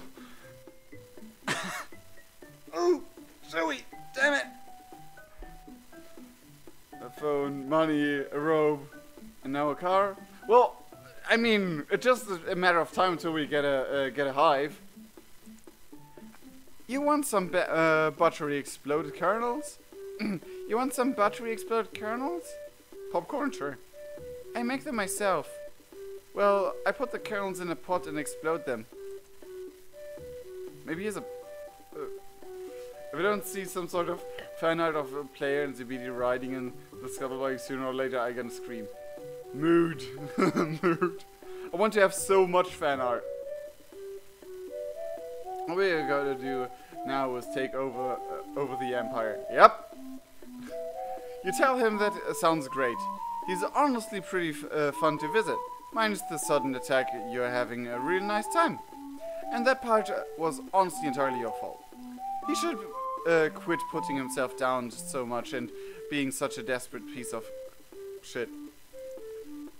You mean that in the nicest way possible, and it's pretty good advice in general.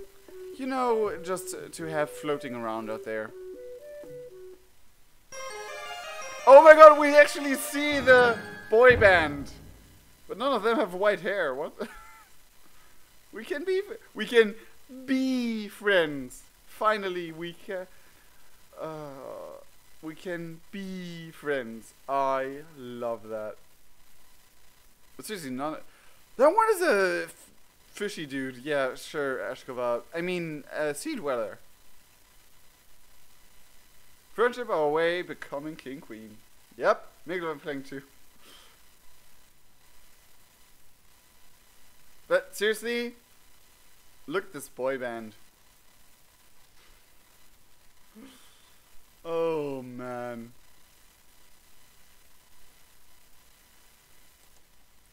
Okay. There we have Zabidi.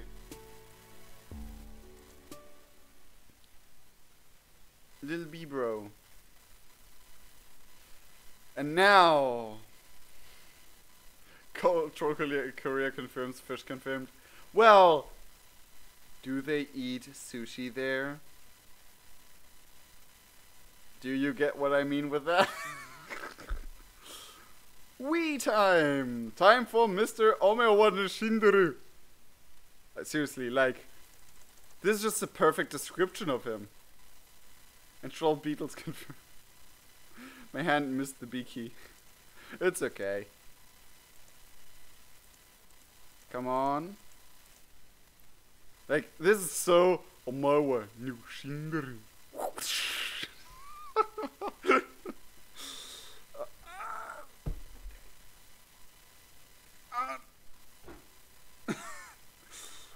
Okay, thanks Joey. Appreciated your input. I think she does not like Tegiri. Ouch. Oh, now for the thing who I wanted to see.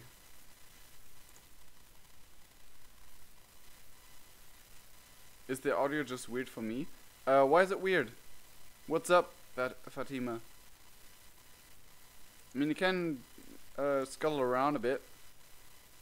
I mean, currently there's no music at all, so you might hear the slight background noise of my microphone. Zubidi was a nice surprise. Zubidi was really nice. He was cute. And a little something like a dot matrix printer. What? Okay, let me hear into that. You might hear a recoil. You might hear a recoil.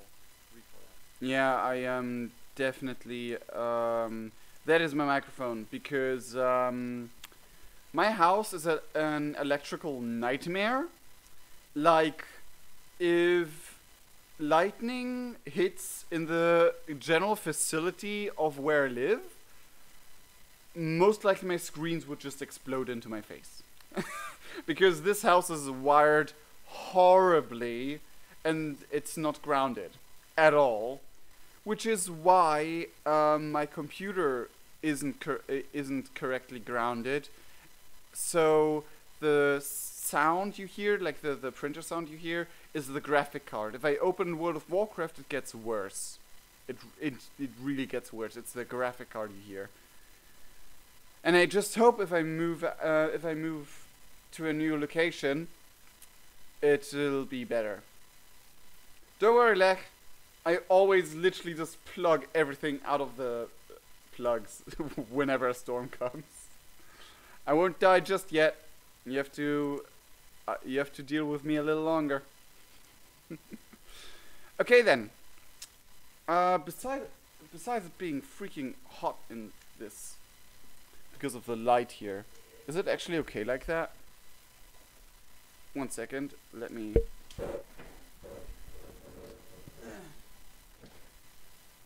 Whoops! I moved my face cam out of the way. This should be a bit better after a while. Oof. Also, whee! I can fly! Oh, you know what I should have done? Whenever something really surprised me or something, I should be like... like... something like that.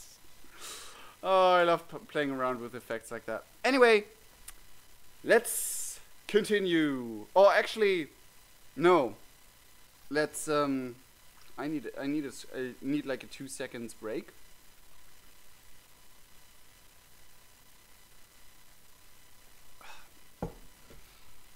And because I'm noticing the heat and it being 5 a.m. here is actually getting to me.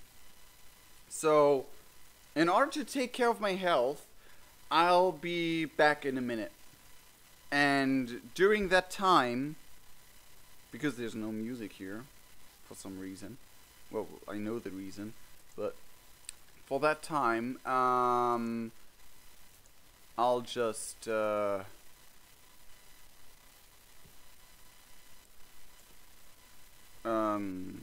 Zubidi's theme. Okay, it's not on here yet.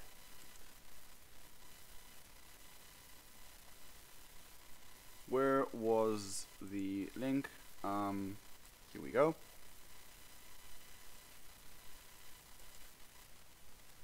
Just listen to this while I'm AFK.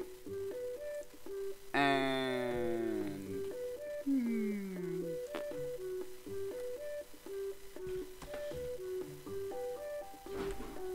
oh jeez, cats, no.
Damn it.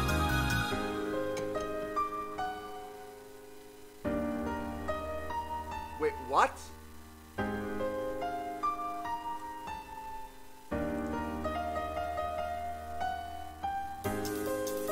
Wait. What is happening? Okay, I am confused why that music started. And it was freaking loud, I'm sorry about that. I'm back anyway. I'm back, BDB back. Okay, well, I scroll back up.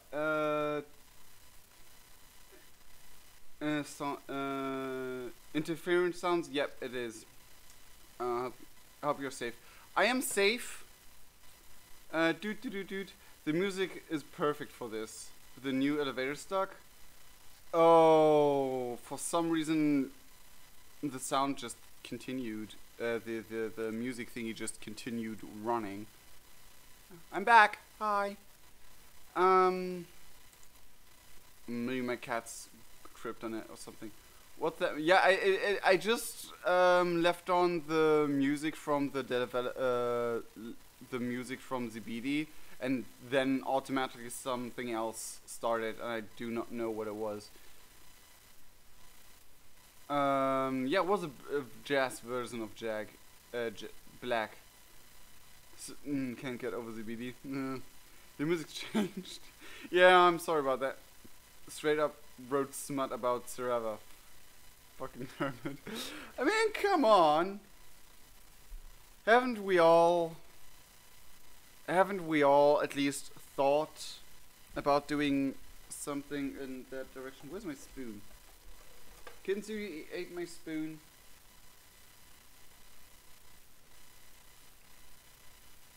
What are you chewing on down there?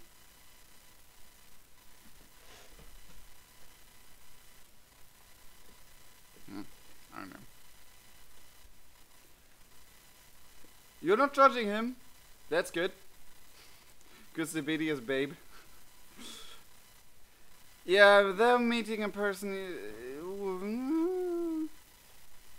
Yeah, I didn't expect that as well, but it's a nice hint to, like, imagine the beekeeper troll most likely would have been the same from her character, or like at least similar. Imagine. Just imagine. At least I got my spoon now. Just had to... Oh no! The cat stole my straw for my hot chocolate. Yep, it's literally on the other side of the room. 1 second.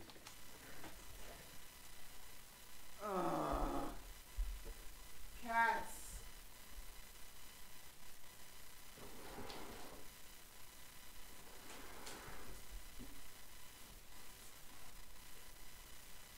Why do you love straw so much?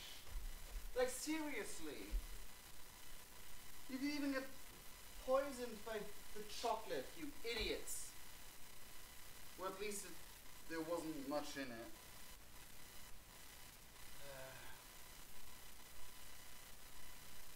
Can't leave you alone for 2 seconds. Oh well, it's gone, it's dead. It has been chewed through. Ah, damn it, cats. Always these kitties.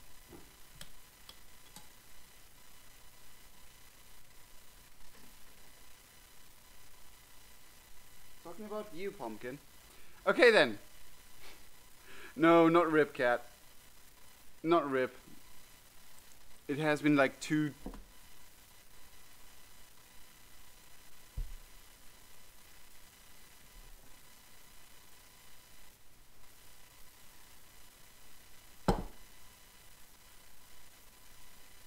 Did I didn't...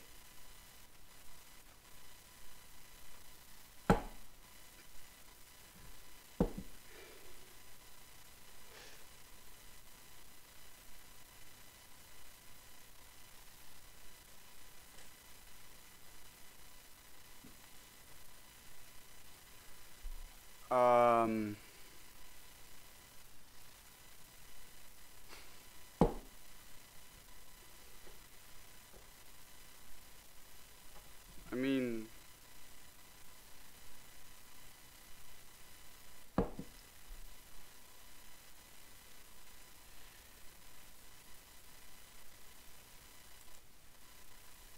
Oh well.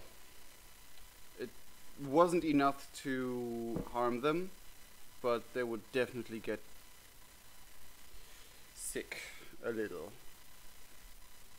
Oh jeez. And I agree, Paz, I agree.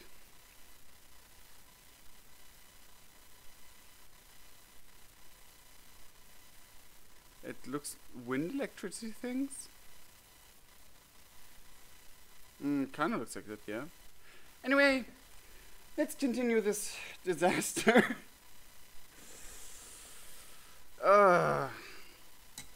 Seriously, you two are idiots, you two stupid idiots. Like,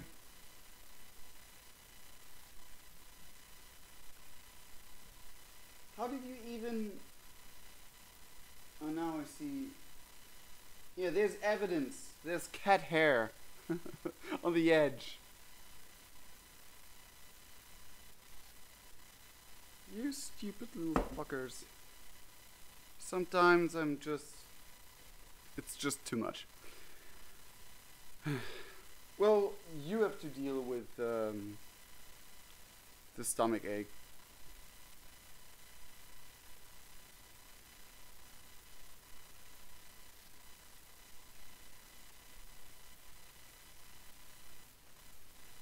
Further possibility, yeah. I'll continue. In utterly unsurprising turn of events, the knight finds you trolling Alternia in search of, well, trolls. The friendly type, preferably, although you've been known to work wonders with the hostile folks, too. Your current hunting ground appears to be a primarily teal neighborhood, which suits you fine. Teals live relatively comfortable, and are usually only mildly disdainful of you. This strikes you as a good place to search for companionship. You've got another pressing concern, though. A faint glow far on the horizon, which suggests that the sun will be rising soon. A couple hours from now, at most. Oh, jeez. Nights on Alternia seem to last forever, but when the daylight hits, it hits hard. Like a truck. But the truck is on fire. And the fire is nuclear fusion. And the truck is a star. Point is, you're not in the mood for another sunburn. You'd better snag a buddy before it's too late. You, strange hornless thing.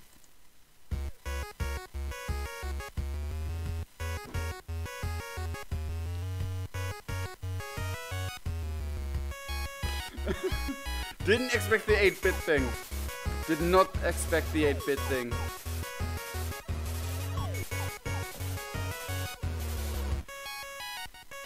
Speak of the devil, you whip around and spot a troll boy with stylish hat and a sword sheathed behind his back. His clothes are a little shabby, but he carries himself with a rigid, composed air. This music's louder, so I have to cue it down.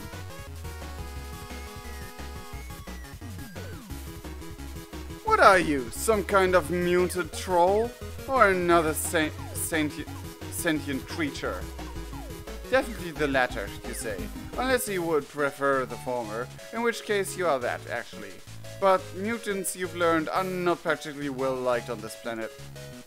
An alien? I won't have to call you, then. Not immediately, at least. You don't appear to be on a side species. Lucky for you, that I won't have to lose my blade. And lucky for me, to have found a potential comrade.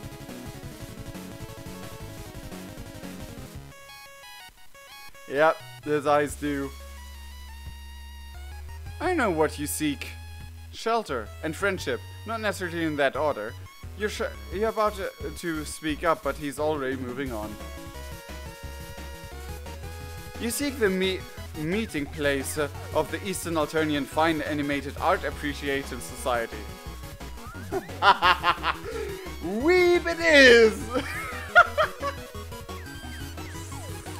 Ooh boy. Weeb it is. I'm thinking, is it the prince or knight? We know he's void. Troll anime, yeah. Or as some less cultured souls would call it, the anime club. They spell it out for us. Oh no. Oh, a club. Back home, teachers used to go on and on about how clubs were a wonderful place to meet new friends. We didn't really believe it then, but maybe things are different here in Alternia. Chinese Cartoon Club. That's wrong, A2. Straight Money says Anime Club. Yeah. You confidently assert that yes, you are here for the animes.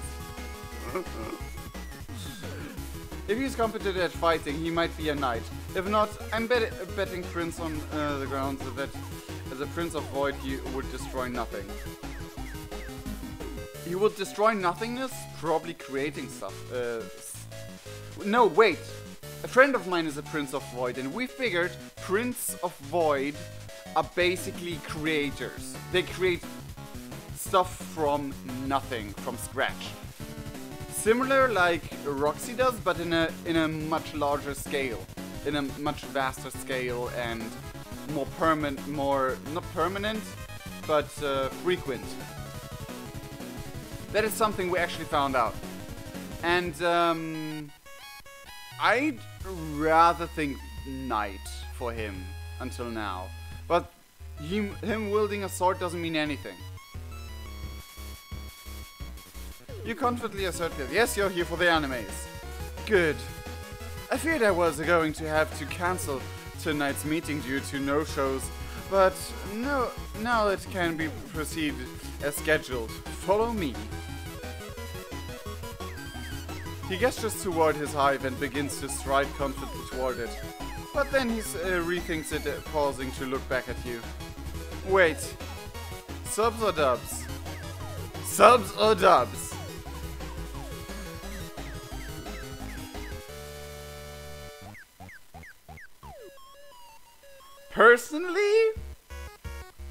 Personally, I'd be for... I kinda like subs more. I think dubs kinda sound shitty. Often. Well, swords do not define the class spec. I mean, it's just a choice of tool. Subs is good ending. Subs. Oh, triple option. Subs would be good ending. Dubs will angel him intensely. I prefer subs. Dubs if you want a bad ending first. Yep, bad ending first it is. But unless you definitely want me to go with subs first. Both are good is probably a bad end too. Well, I suppose dubs will be bad ending. Or both. Just dubs to piss him off? A lot of you said subs before.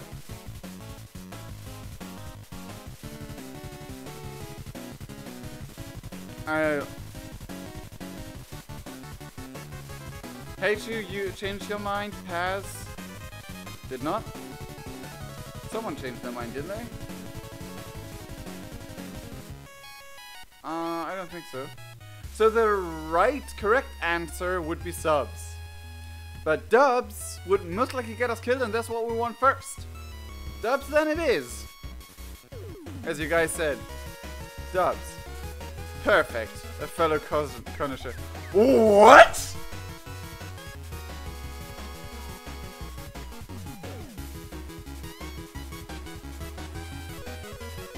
Excuse me! Covert Dexter Prince and Trolls. How? Like... A true weeb would despise dubs. Pathetic. I agree, Nika. Okay then. Takiri, no! Ew! We have a lot of anime watchers here, do we? Like, seriously, I am not impressed. The biggest twist in Homestuck. True, Nitrum. Min Alternia, the ducks. Disgusting. Maybe Alternia, the we prefer are reversed. Maybe they prefer tall women with small boobs. What am I talking about? This just in. Takiri is cancelled. Whatever. Not true, Taco. You guys are amazing. Whoa, Joey. Joey just shot across the room like a rocket. Oh, that's a gag of season. Okay. That's not true, Taco. Taku. Let's continue.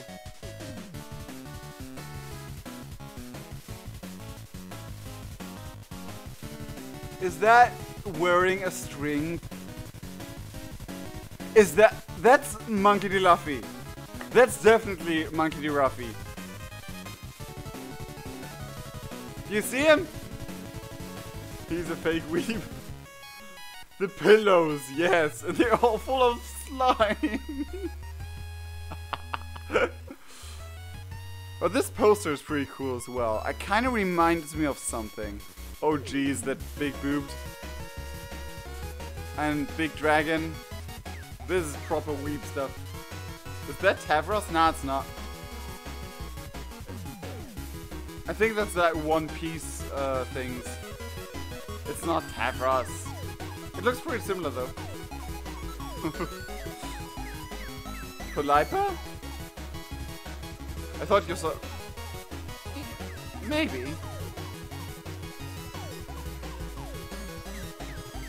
Tigiri invites you into his hive with a sweeping bow, and you step into the foyer.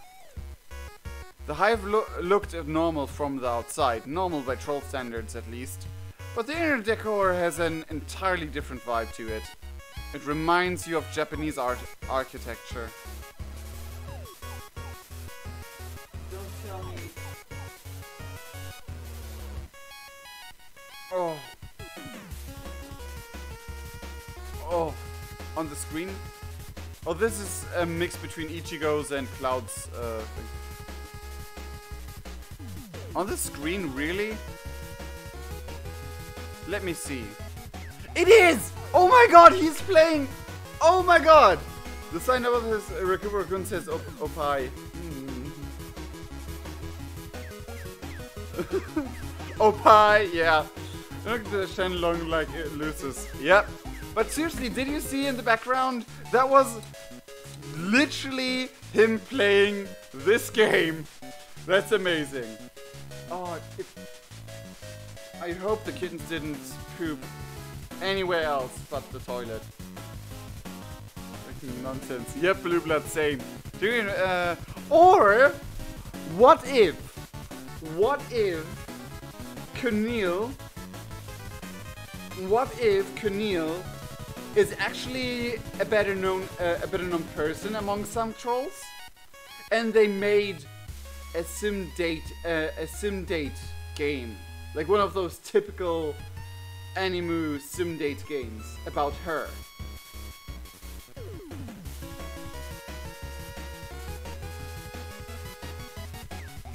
What about that possibility? Your ship is dead now? How? Polipa, not Keneal, sorry. Polipa. My brain just Kenealed.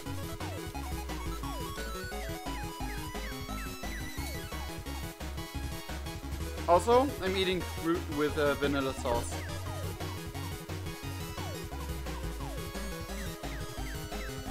Could be Cloud is there. Yep. Tigiri takes off his sandals before entering the next room. You take your shoes off too, if you had any. As you step into his living room, you are assaulted, not literally, thankfully, by an absolute smorgasbord of merchandise. This place looks like someone did a Goregal search for Otaku collection and opened the first result. Probably what they did to design this place. Purses and scrolls adorn every inch of the wall available, and the inches of wall that aren't available are blocked by shelves containing all sorts of DVDs, manga, and other such forms of media. My precious Tigiri's link. Aww. On a large glass shelving unit near the room's exit, you spy a veritable cornucopia of anime figurines, most of whom seem to be in varying states of undress.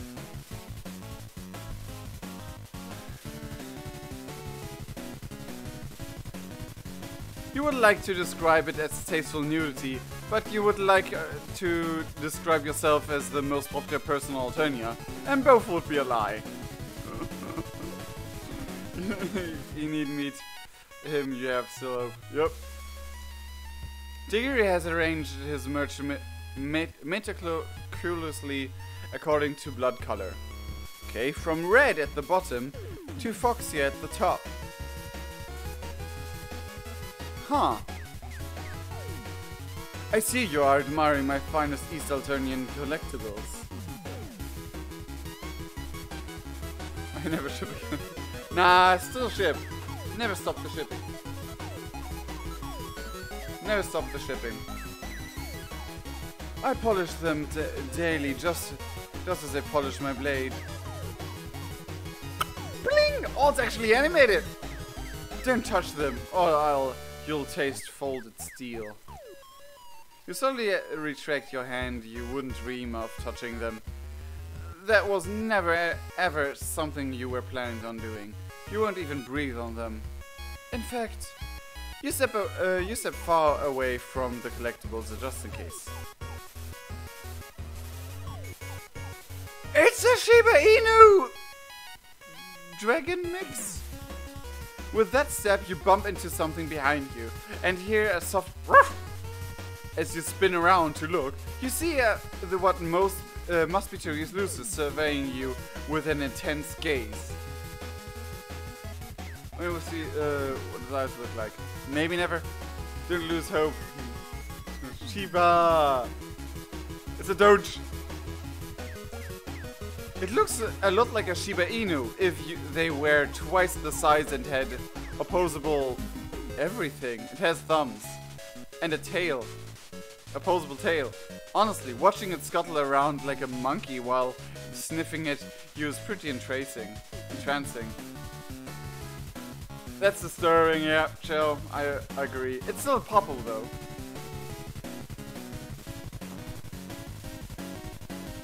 Please tell me you caught the toilet. Cat. Eventually you seem to meet its standards because it darts out of the room. You hear some rustling in what you assume is the kitchen. That was Tadashi Inu, my Lucis. Tadashi Inu. He taught me everything I know. I could not have asked for a better sensei. Yeah, dogs are great, you respond, and then immediately you wish you could take that back. Dogs are great. That's got to be the blondest possible statement you could have made. It has a name, yep. So otaku. And possibly inaccurate too. What's this thing called? A bark beast? A fetch fiend? A wolf gremlin? Yes! Especially with opposable thumbs, wolf gremlin is just perfect.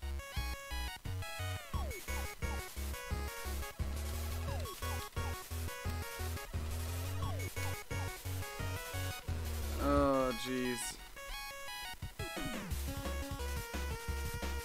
Wolf gremlin's best. Oh, Tigiri isn't even paying attention to you anymore. He's busy perusing his shelves, picking out some DVDs. Per my viewing schedule, we'll watch a carefully curated selection of episodes from one classic and from one recent release. But since you're a newcomer, it might be the best not to jump into the middle of last bout series. Philosopher Half Iron. Perhaps we shall instead begin with the first season of school-fed heroism and transition into the episodes of Kismet Stuck Morning. Kismet Stuck? Kismet Stuck?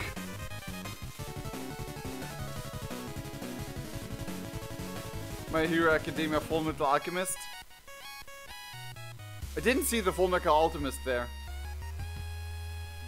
Oi! Kitties! Stop being stupid. Boku no Pico? No! There you go. Well, you can look like Tigiri with the beard. With a beard. I mean, I have long hair, but I have a beanie, not a.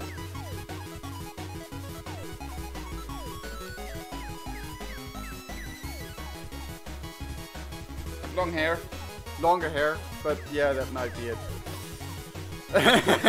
I take that as a compliment. Oh, philosophical. Yeah, now I get it. No, I get it. Does he just keep his eyes closed like that? Probably. The original airing, of course, not the censored one with the ridiculous CGI dragon. Ugh. I remember on German TV when they showed Naruto, and there was that one scene where that one guy stabbed himself to get the poison thing out of him. And instead of him losing like a little bit of blood like it did in the anime, they just censored it with a rainbow spraying everywhere over the screen. Like he losing rainbow magic out of this body like a fountain. It was so ridiculous. Oh man. Looks like Tigiri intends to take full control of the morning activities, which you find entirely copacetic.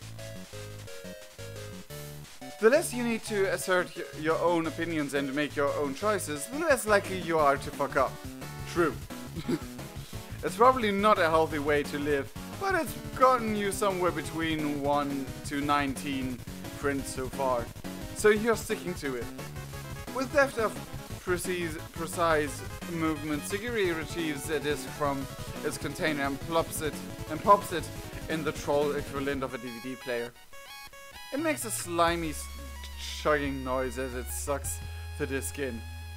Like usual, you aren't sure if it's an inanimate object or a living being. Either way, you are a little disgusted.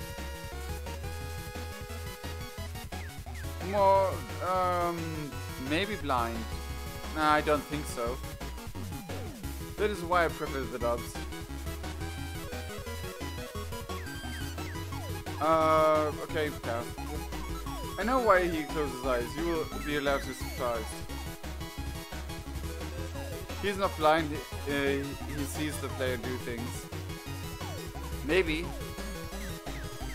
The DVD player hums at Tigiri's TV lights up with a colorful little screen. You're ready to get settled in for a journey through the wonder world of the animes.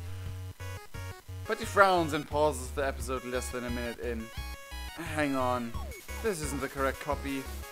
The localization on these lines was changed after the original translator was called by a purple blood for crimes against buffoonery.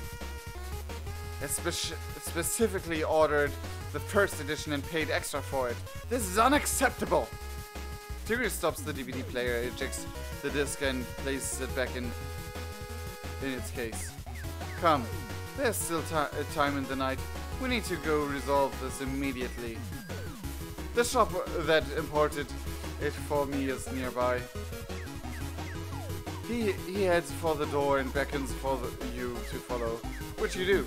You guess it was too much to hope for a quiet morning inside, wasn't it? And at least you get to go shopping for enemies. Which sounds fun enough. Will it be one of those fancy automated stores, you wonder? No. Unlike most stores on Alternia, this specialty shop is run by a living troll. A fellow collector who would not entrust such work to automation. So one would expect with an actual think pen involved there would be no careless mistakes like this. But have posters? Maybe. You know the PC was hornless without touching them. Yep. Like Terezi, the perception can be acute when loose sense. Yeah, but Terezi was a special case. Her dragon luces told her. And wasn't it said that only dragon luces could do that? Ew, now I can only imagine him sniffing the pillows. Ew. A seasonal different and not a haunt scent. I mean, yeah, but again, Teresi was a special thing. You, on the other hand, expect plenty of it. Pretty much everything on this goddamn planet has been trouble so far. Does he know how awful it is here? You don't want to human-splain to him or anything, but things are pretty awful here. Things are pretty awful here. Oh, you guess he knows. He's starting at one of the many billboards that line the streets, which has been defaced with a bright red graffiti. It's saying some pretty nasty stuff about Triza. Ooh, rebel stuff. Yeah. And Teresi had the last living dragon.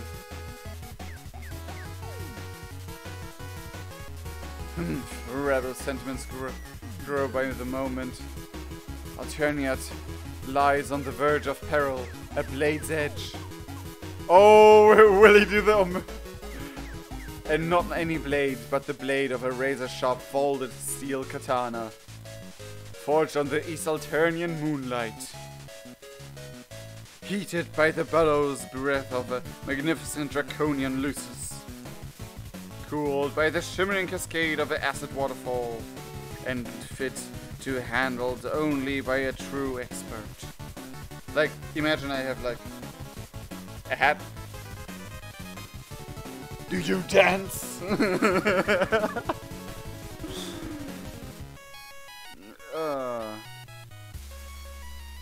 You're a little caught off guard by that question. Dancing, as in moving one's body to music? In a way, yes. Moving to the sweet music of steel and steel, the rhythm of combat, this stiletto step that weaves the death and glory into one beautiful motion. Do you dance? Sword fighting, of course. You really should have figured that one out. This guy's dial has only 2 settings, talking about swords or talking about anime. Sometimes he gets practically frisky and talks about both at once. You tell him that you don't know how to handle swords. But they seem really cool and you'd love to learn. Cool. Sword play is more than cool. It is a way of life, a code of honor. To pick up blades is to bind yourself to the tenets of Bushido and to be prepared at all times to enforce justice the only way a swordsman knows, through steel. The guy cut that up. He wants to look cool in front of his new friend. You're gonna play DDR? Is this description for Dark Sword, but alternate fight? Kinda. Someday the pursuit of justice may bring me face to face with these rebel scum. Oh no, he's an enemy. I must be ready to show them the true magnificent terror of the blade. Who knows? Maybe I would even be awarded a clown-grational Medal of Honor. A clown-grational Medal of Honor. Oh, nice.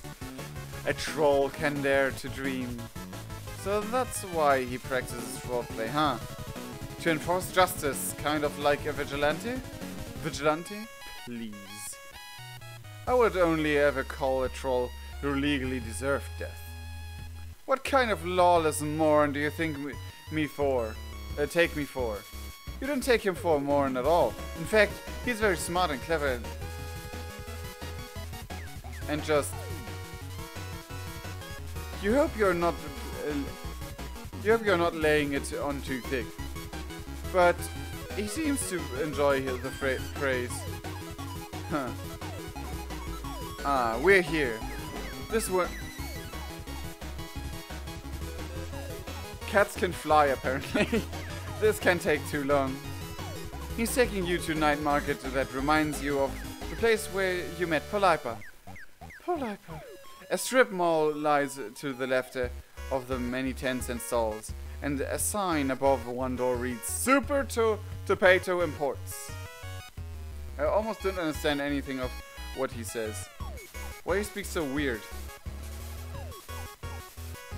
Me or him? If it's me, then I'm sorry. I'm just trying to do it good. If you mean him, same problem here. Oh, there's another fully outdrawn troll. Mega Man! And whatever that is, it reminds you of something I do not recall. Okay, him, good. Not me. As you enter, Tigiri makes a beeline for the counter, which is manned by a greasy-looking Goldblood with pinkish-looking eyes. You, on the other hand, are more interested in the rest of the store. It looks a lot like Tigiri's living room, but bigger. Thanks, Diana. Scale mates, yeah, that's what it was. Anime figurines on sale for what looks to be a preposterous amount of money. DVDs and comics lining the shelves, arcade games in the corner. There's even a section for replica swords, which all look far too sharp and legitimately deadly for your liking. Skulking between the shelves is an olive blood guy. You can't quite tell if he works here or if he's just browsing. You're not sure if any trolls even have normal jobs. Yep, Troll Mega Man. You're about to ask the Olive Blood about a particularly interesting DVD when you're distracted by a commotion at the counter. You're pretty sure you hear Tigiri snarling something about his rights as a consumer. Looks like trouble is brewing. You turn your head toward the counter and listen in. Do you really think you can get away with ripping me off like this? Do you know who I am? My blood case? A teal blood like me has connections, a vast network of like-minded souls at my beck at call, ready to unsheath against my hopeless foes.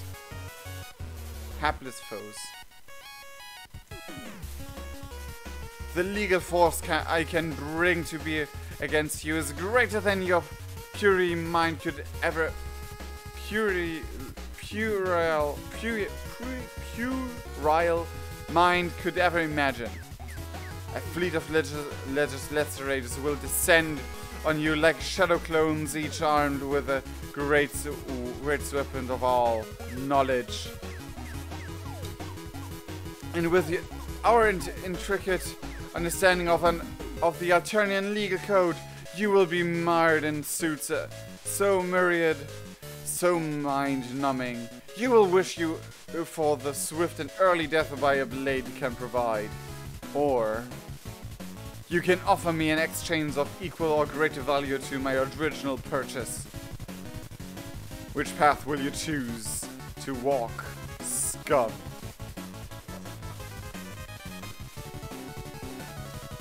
Yep, it's that time of day again. Cats are being rambunctious. You wander close to the counter, hoping you might be able to help resolve the situation, but instead, you blunder right into the olive blood and send that box tumbling up from his hands to the ground. Avoid destroy class invoking light. Destroy class.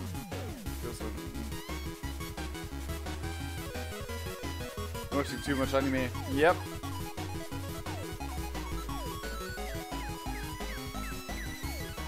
A bunch of assorted products spill out as the shopkeeper gasps dramatically. You don't see what the big deal is. Looks like some more DVDs and manga. One cover features a troll with heart-shaped horns and a bright pink sign. And another features some red-blooded douchebag wearing pants way too tall for him. Oh no. We went and brought Sakura Katana-chan into this, huh? And Fanscat. Sakura Katana-chan, was that one of the joke trolls?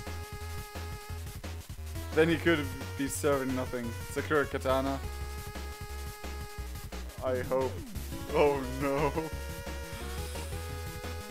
Tigiri picks up one of the mangas and waves it in front of the shopkeeper's face. Care to explain what I'm looking at here? Imperial Dictate, number the 2nd, section 3.2. The depiction of non-standard homological attributes is strictly forbidden. Aha! Aha! Imperial Dictate, number the 7th, fictive 5, material, which encourages actions against the state is considered contraband of the highest degree. The Olive Blood, who can clearly see the situation careening downhill like a scuttlebuggy without wheel stops, begins to creep towards the door. You'd love to do the same, but you can't give up on a potential new friend. It's basically pathological.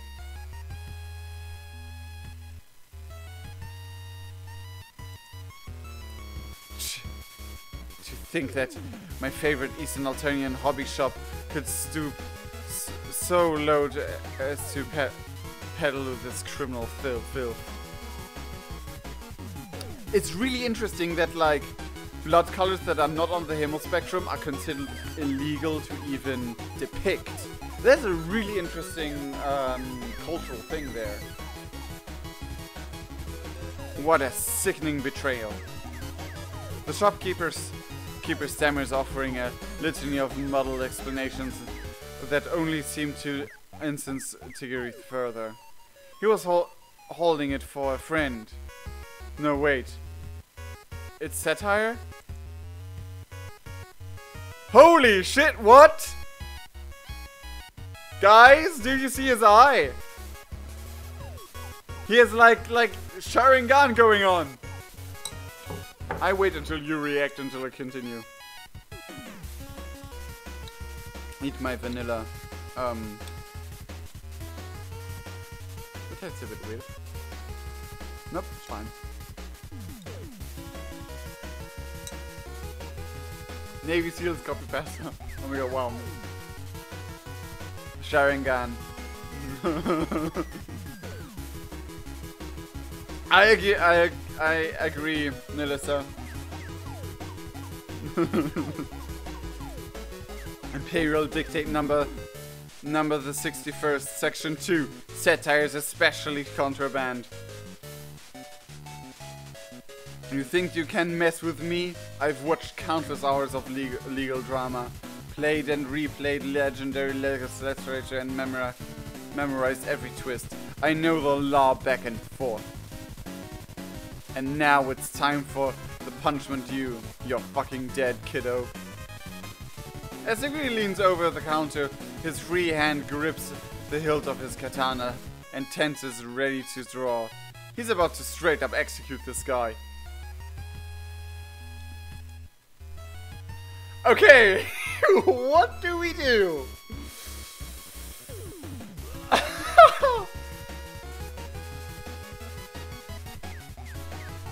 What do we do, guys? What do we do?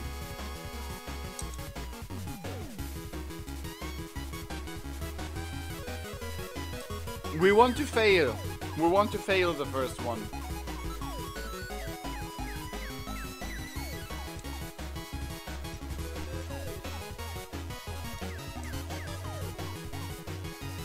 Don't intervene, defend. I feel like not intervening is a bad end. Defend might be bad end. Going by the passive win, defending will be bad end. I don't know. Ah! You know. Oh no, pumpkin. Save the 4, dude. Every time the PC does something active, it goes badly. Yeah, that's true. Well, being on the Alternatian legal system, we shouldn't intervene. Hence the theory that they're the Muse of Blood, ultimate passive class. Probably do nothing. Probably as a ruse. Yeah, I think, but to... defend, not defend. Defend the shopkeeper, you say? Could be the fail. Come on, guys. I mean, personally, in order to reach a fail first, I would do the defend, but...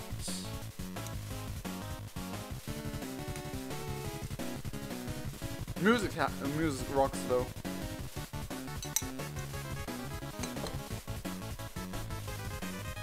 Very well, then. Defend. Okay, you know this is a terrible idea, but you've seriously had it up to here with being party to the murder of a random troll. You quickly interpose yourself between Tigiri and the Goldblood. Does he really have to kill this guy for what seems to be his first offense? You launch into an impassionate spiel about love and friendship and justice, riding the value of forgiveness and second chances really hard. The Animu defend.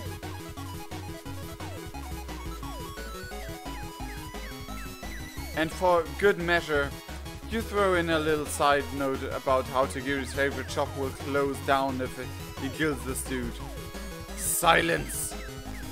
Tigiri shoves you roughly aside and you go careening into a display full of body pillows. Damn! Damn!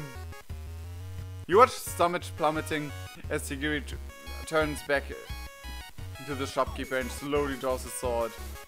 But then, at least at the last second, he reconsiders.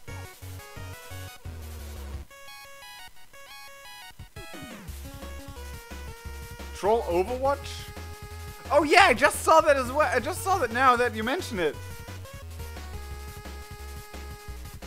You translated that fast? Wow. That's cool. That's impressive. Damn, son.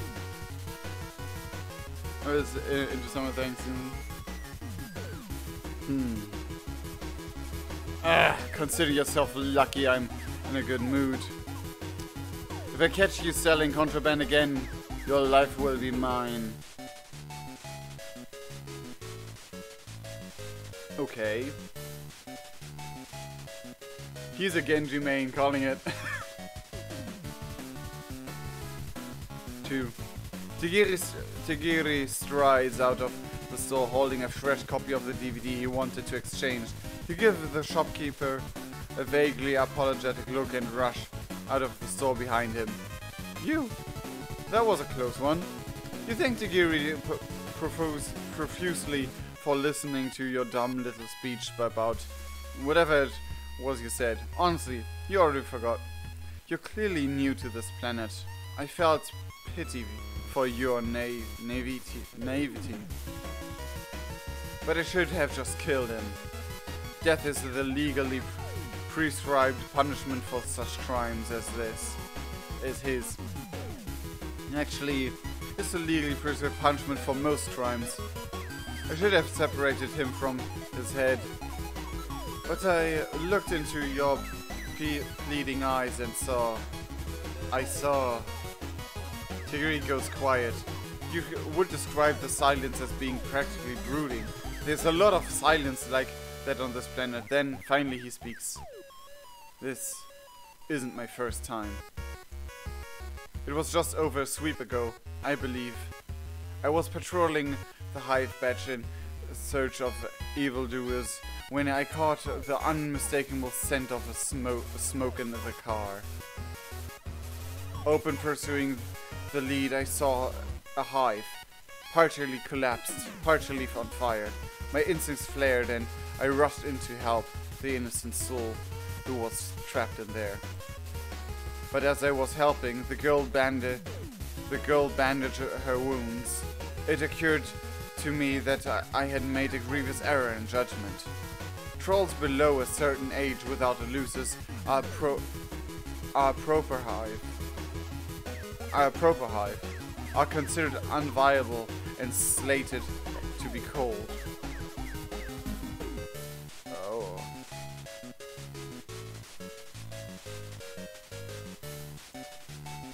By rights, I should have put her out of her misery the moment I realized my mistake. And yet, I looked into her deep grey eyes, dulled from the pain of loss, and I sheathed my blade. In fact, even though she is hiveless and luceless, I remain in contact with her to this day. Polite, that's what I thought as well. That means he goes like,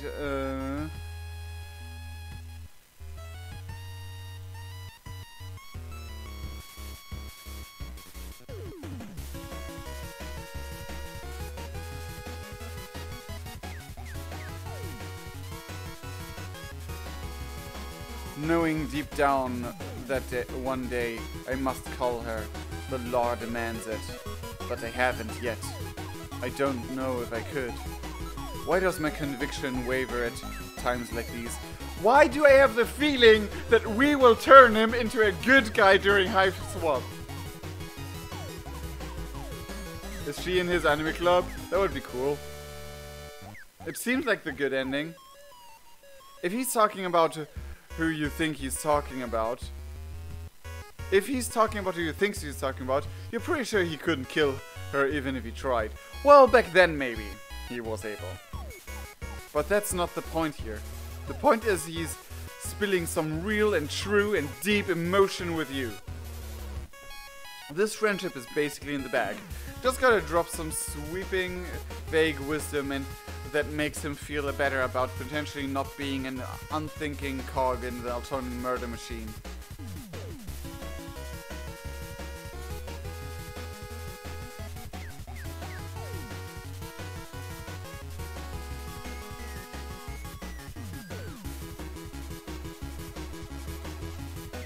You offer a light suggestion that maybe what is legal and what is just aren't always the same thing.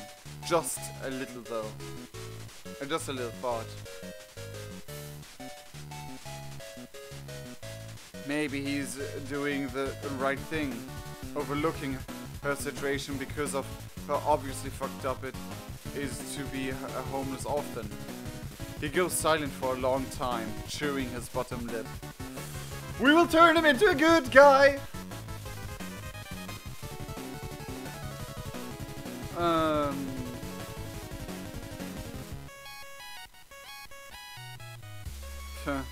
You're naive. Naive, uncultured, unenlightened. Wow, thanks.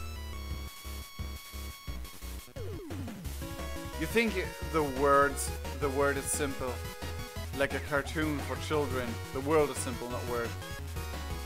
But this is Alternia, a land ruled by cold logic, where men such as myself must make the hard decisions. It's not easy being dedicated to the code of law. It asks much of us and gives us little in return. But it gives us order. It keeps the beasts at bay. If I were to question it, what then?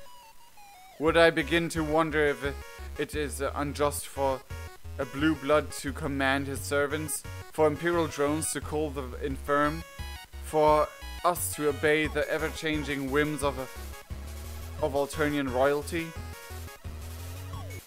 It takes a lot of effort to suppress your well, yeah, but for the sake of this burgeoning friendship, you allow him to continue his monologue.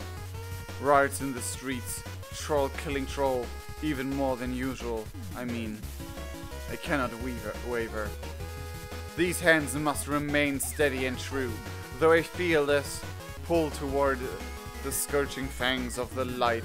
I must continue my path and remain in the tender righteous embrace of the dark. Truth be my blade, intellect my sensei, and injustice my only companion. And justice my only companion on this lonely road.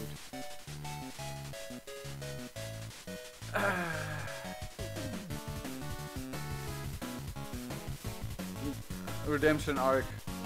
The redemption arc, yeah. He goes on like that for quite a while. It all starts to muddle together in your head, and you lose count on how many times he's repeated some screed about justice and truth and being smarter than all the other trolls in the room. It honestly sounds to you like he's just lonely. You know a whole lot about loneliness and the poor management thereof. Some people throw themselves into their nerdy enemy hobby, and others become obsessed with making friends no matter the cost to their mental or physical well-being. Maybe he just needs a couple of good pals to remind him that it's like to have a heart. But if you try to tell him that, he'd probably just respond with another long and winding monologue, likely stolen from an anime he watched recently. Maybe you should just let him vent. You have my thanks for lending your ear.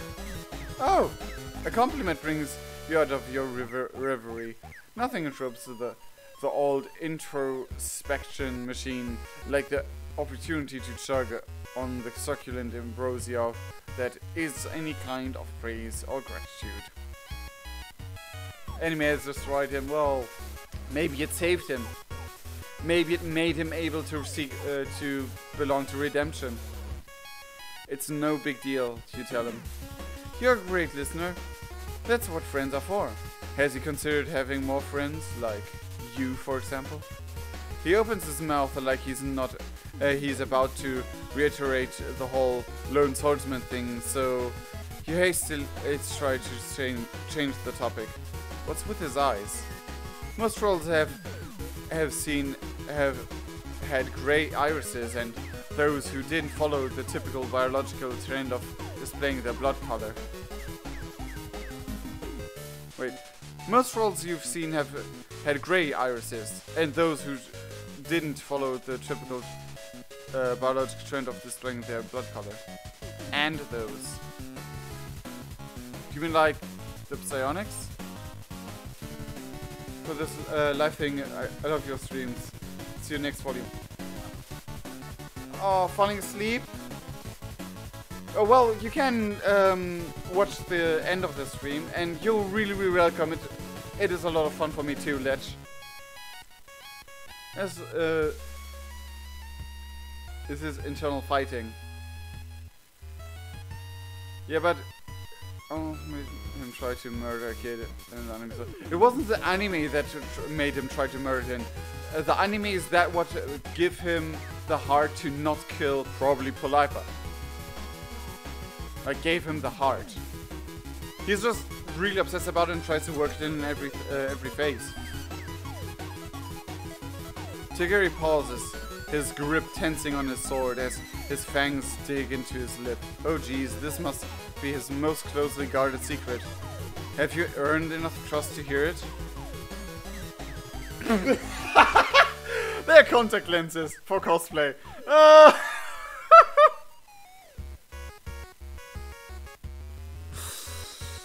Oh, bam.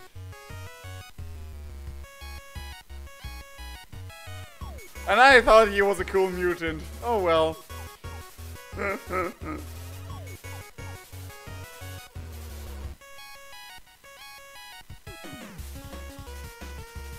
Oh jeez. Oh, fair enough. Actually, is cosplaying as a different blood case even legal on this planet? If he's doing it, it probably is, right? You're about to ask when something distracts you, the sight of another troll standing in front of Tigiri's hive, using it as shelter from the rising sun. They're pacing back and forth with precise movements, glancing at one of the windows almost like they're plotting to break in. And when they hear footsteps approaching, they perk up and whirl their head around. Hey, wait a second! You recognize them! Place your bets, everybody! Place your bets while I eat another piece of my... It was actually vanilla fruit soup. Polly? Yes, it is! Waifu Polly. Didn't hear that.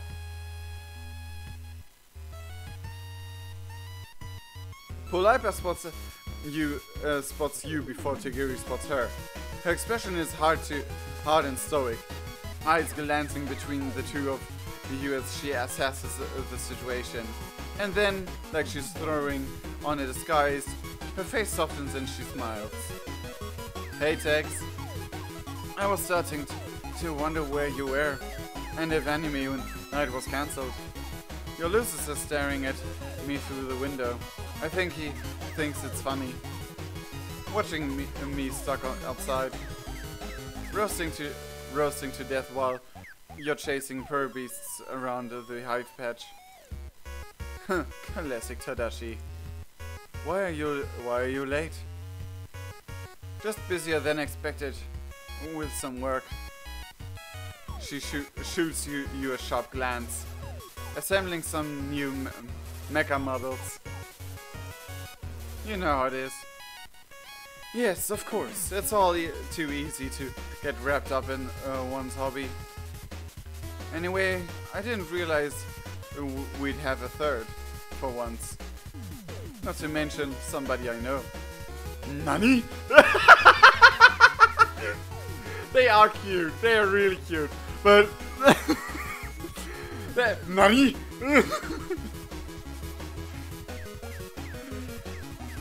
Maybe she keeps her assassin gig a secret, because he would kill her. Because it's against the law? Nani?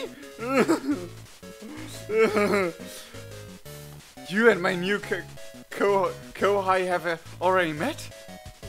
She pauses, her eyes darting back and forth between you two once more.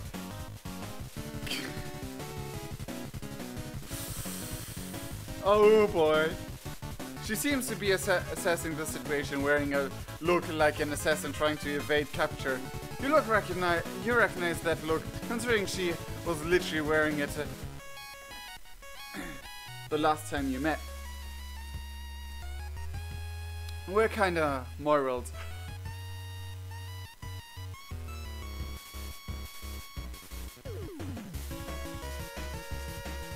There goes your ship, I think. We're canonically morals with someone. What? I mean, I dig it. I entirely dig it. You know, it's right. Picture Tiki as a chubby little guy, but he doesn't really seem to be. No, he isn't. We're dating Polipa in the moral way. We have a freaking moral, and I love it. Dude. I mean, we're in the movies together and we shoosh-popped her. We shoosh-papped her. We did. Whoa, that's absolutely not what you thought you were. But you just kind of nod your head and roll with it. It seems to be what she wants you to do. Okay. Maybe it's just a disguise. All stones for the kinda. But the feeling are very deep. Honestly, MSPA character seems to be the best moral material on this planet. Probably. Oh, morals. Duke's face tightens almost imperceptibly. But you caught it. Nothing gets past your own friend-making eyes. Well, actually, a lot of things get past them, but not this particular thing. You're finely tuned to the nuances of social situations, as long as those nuances don't involve making a binary choice on which your social future hinges. Ha ha ha, so meta. Yeah, well, if I had to choose between Chixie and Polipa, I wouldn't be able to choose.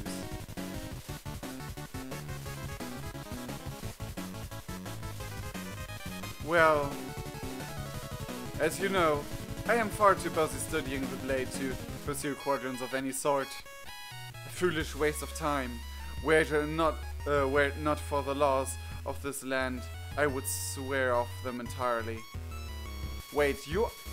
Oh, because of the entire... You get cold when you can't provide a genetic stuff thing, yeah. Trixie and Polipa? Dating both?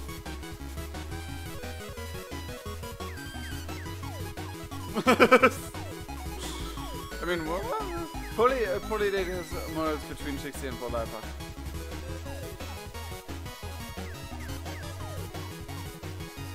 Probably. Whoa! Yup! No, Joey! You freaking don't! Oh, fuck.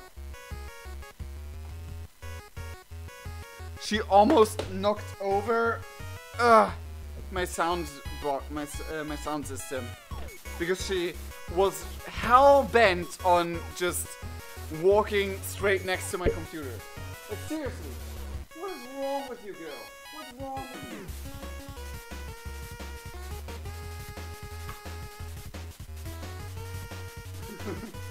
Now she looks at me like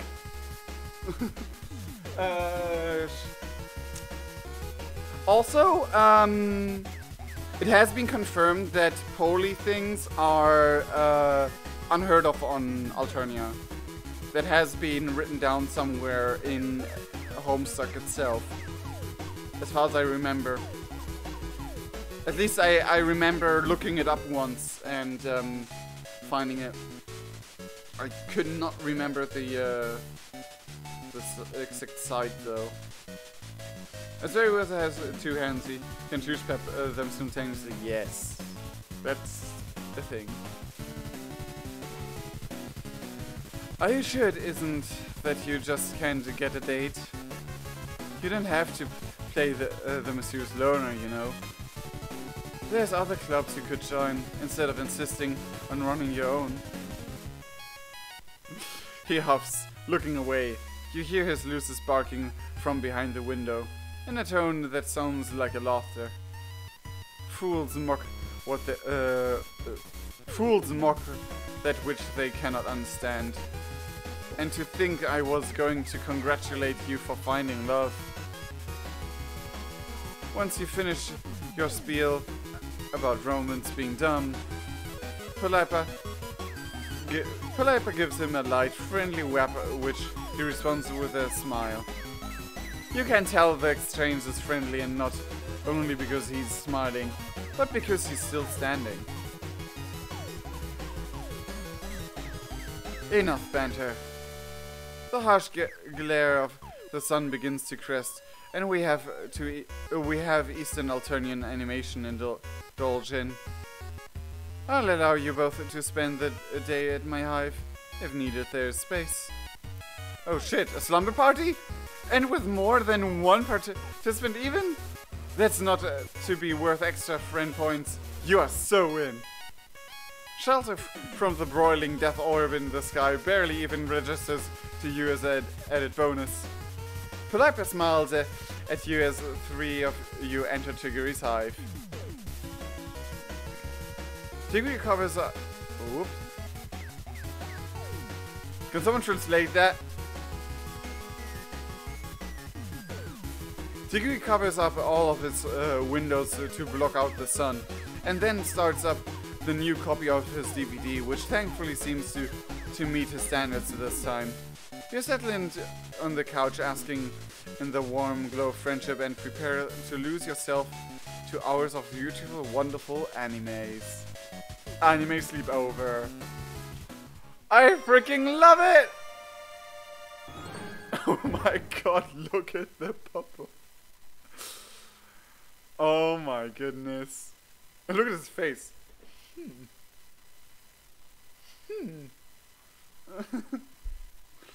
Oh my god, yes.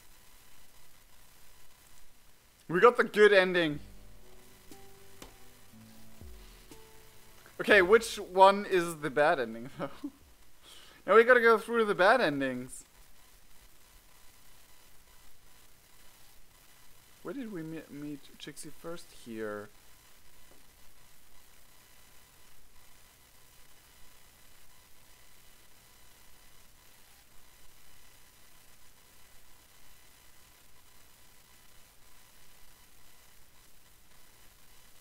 Huh.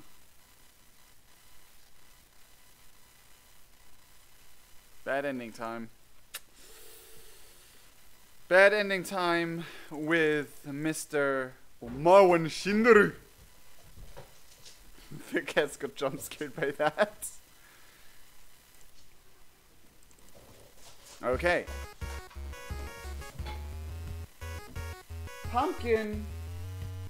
He's just running in circles around the couch.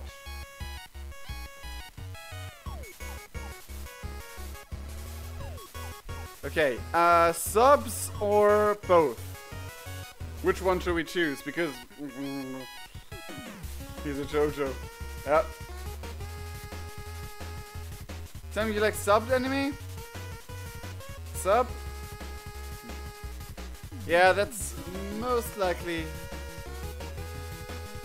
Yeah. Subs. It's entertaining how wrong you are. You fool, you poser. I mean, maybe in Alternian it actually sounds horrible, but still. Most popular OP is subs. Oh shit. Yeah, he likes dubs. Forgot he's an idiot. Yeah, same ace. But even the greatest of Alternian philosophic fighters required sparing opponents on the battlefield of the intellect. To challenge your assumptions with my superior logic and taste will be a fulfilling task. Come in. Wait, what?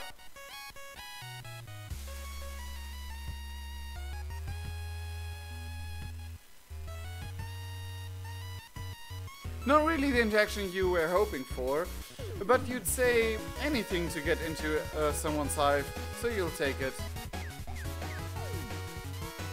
He invites you to his hive, sweet and bro in the foyer.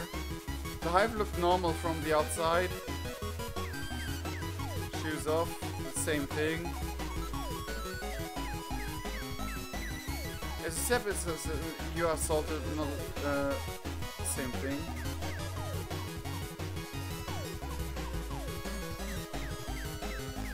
Daily. Well, I guess we don't intervene this time.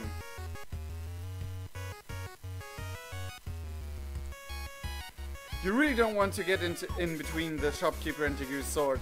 For all you know, this really does warrant an immediate execution. Who are you to judge? You do, however, squint a little so you don't have to see the full gore detail of the culling. What? It turns out, it's not nearly as gory as you expected. Tigu leaps over the counter and swings wildly at the guy, but many of his attacks fail to connect.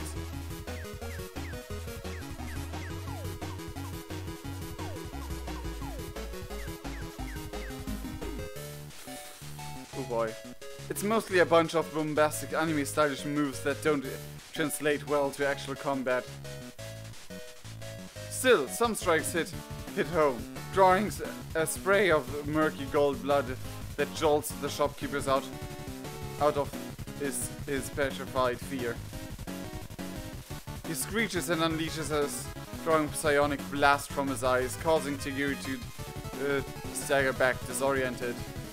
The flash of light doesn't seem to have caused any real damage, but it offers the perfect opportunity to flee. By the time your eyes have adjusted, the only thing they see is the backdoor swing wildly in his wake. Unsurprisingly, the olive blood is nowhere to be seen as well.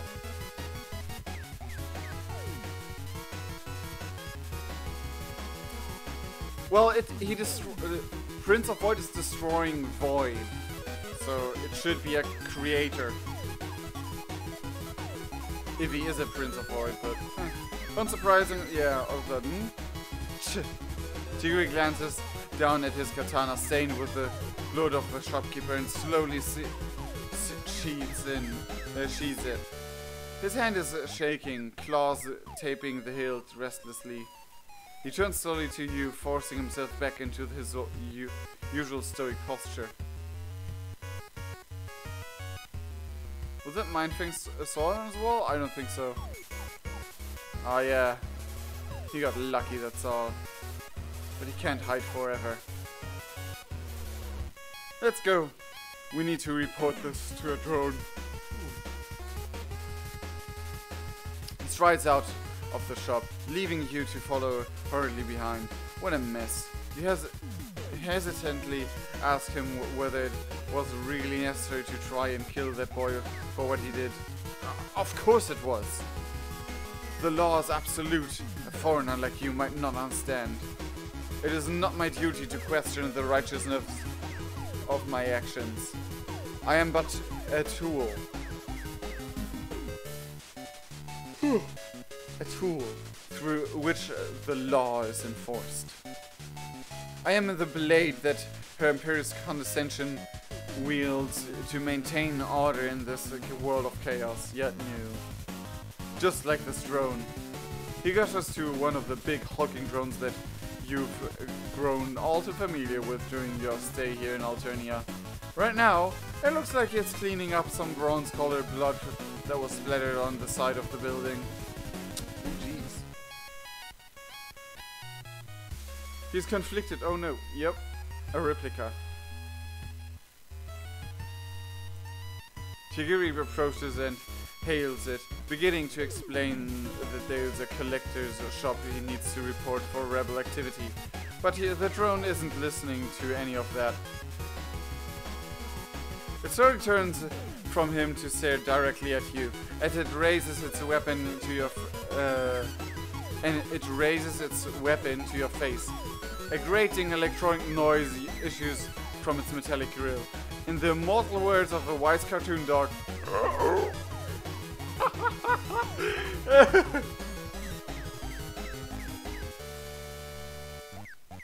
hold it!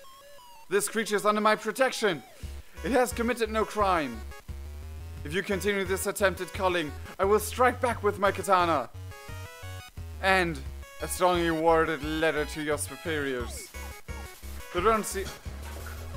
Fucking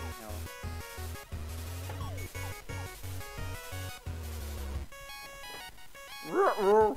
Yeah, Scooby-Doo.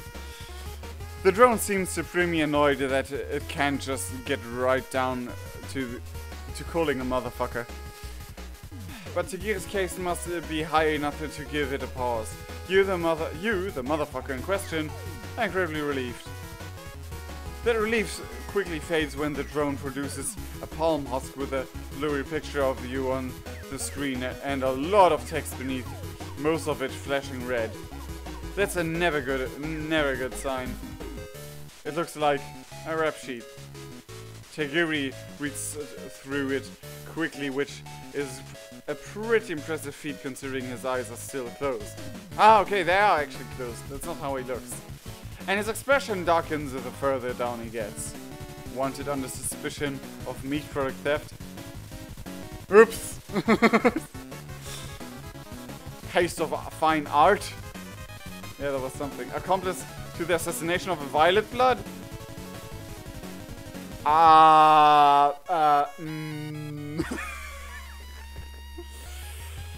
Whoops. Oh! Oh no. Oof, you didn't realize you'd racked up such a heavy list of crimes. He's already rounding on you with a fury radiating off every inch of his being. It's terrifying. You've seen this guy arguing with a real clerk. You know what he's capable of. All this time, I thought your soul was open to the way of the samurai. I thought I had met a potential new connoisseur of the animated arts.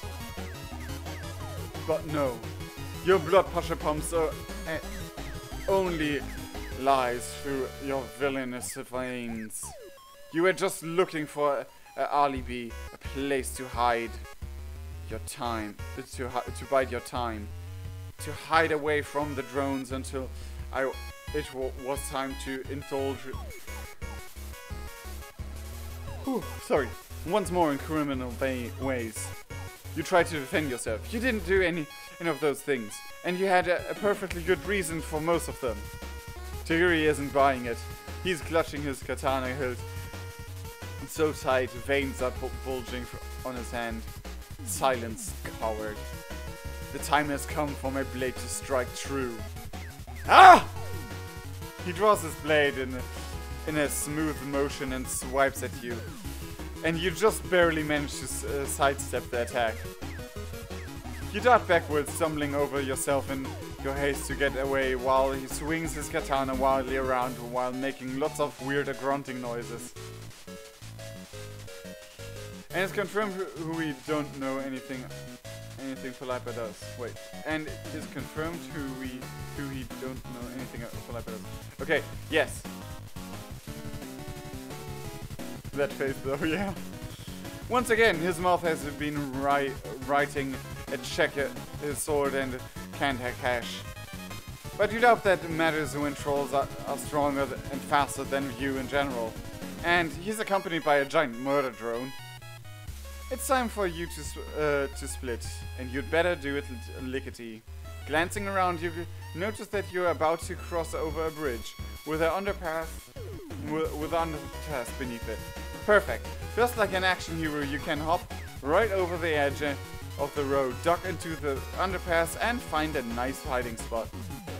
You dash toward the traffic barrier, vault nimbly over it, and oh Jesus, piss, this is way higher than you thought it was. You hit the ground hard with a resounding crack, and for a moment your vision goes blank as a wave of pain sears your nerves. As the pain disorientation begins to fade, you decide it's about time to take stock of your situation. A couple of broken bones, old hat, a troll trying to kill you, not unfamiliar, drones attacking you, same, and sun about to rise and scorch you into nothing, again. Individually, you've risen to the challenge of just barely handling each of these problems. But all at once? Yeah, you think you're just gonna call this one here. Useless. Oh fuck it. All broken. So I guess the right first fail would have been both.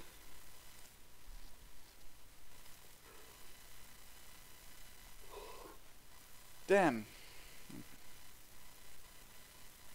7 a.m. Almost 6:30 a.m. here. Oof.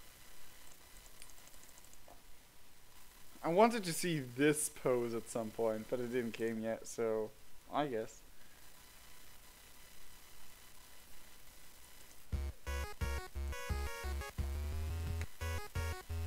It's been 3 hours. Yeah, since 2 a.m. 3.5 hours actually. Oof. No, since 3 a.m. Well, 3 a.m. So, both it is. His expressions immediately sours, a look you're all too familiar with. If you had a mouse, you'd be frantically throwing the wheel upwards to roll back in time and make a new choice. Oh, jeez, nice. But you live in the real world, where you happen to face the consequences of your god-awful anime opinions. Shit. How have you no conviction? The Anime Club is a sanctuary for those of strong will and finally honed arguments. Not a shelter for cowardly peasants. Where the debate can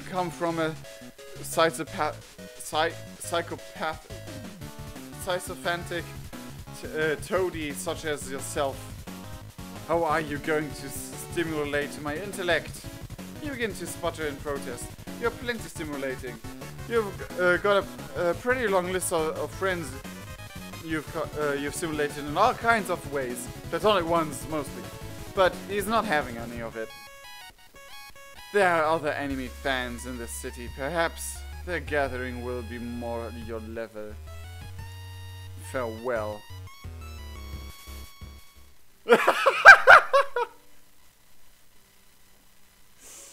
That face though. You have to have a fairly high IQ to understand anime. Oh jeez. Oh jeez, Paz. Oh well. Oh well. This is it. Oh jeez. This is it. We died all the ways. And we made great friends in an anime slumber party. Yep. And I'm having pain.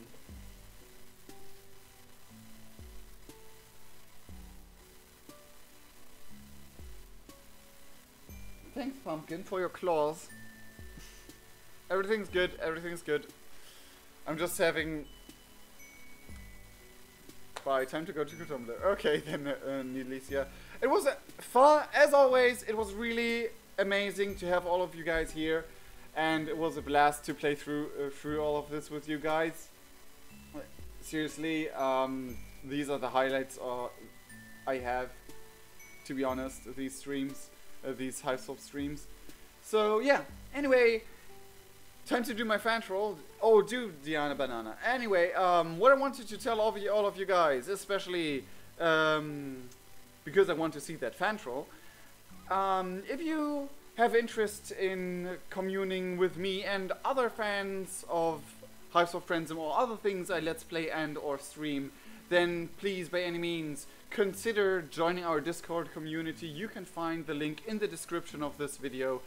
If it doesn't work, then please tell me now in the chat, because after I finish the stream, I'm unable to change it. I just hope it still works. It should, at least, because I said it should never run out. And yeah, I hope. It's pooped? Okay, okay, then wait a second, outro. I'll redo the Discord link. No limit, forever, generate, copy.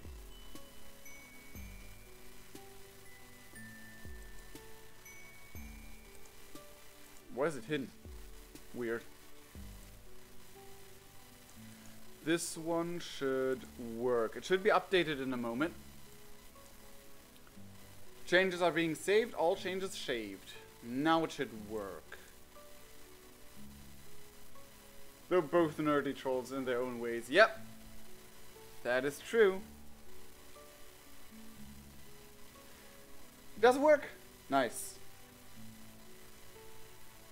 Or was that yup to both being nerds? I don't know. Anyway, it was really fun. I can't wait for the next episode, and the next episode, and that next episode. And again, join our Discord if you have interest in talking to me and the others of the other fans, the other members of the community. The sun has risen already again, I just saw. And I will try to at least catch somewhat of sleep. Something in some way. Anyway, I sincerely love all of you guys. If you liked it, please leave a like.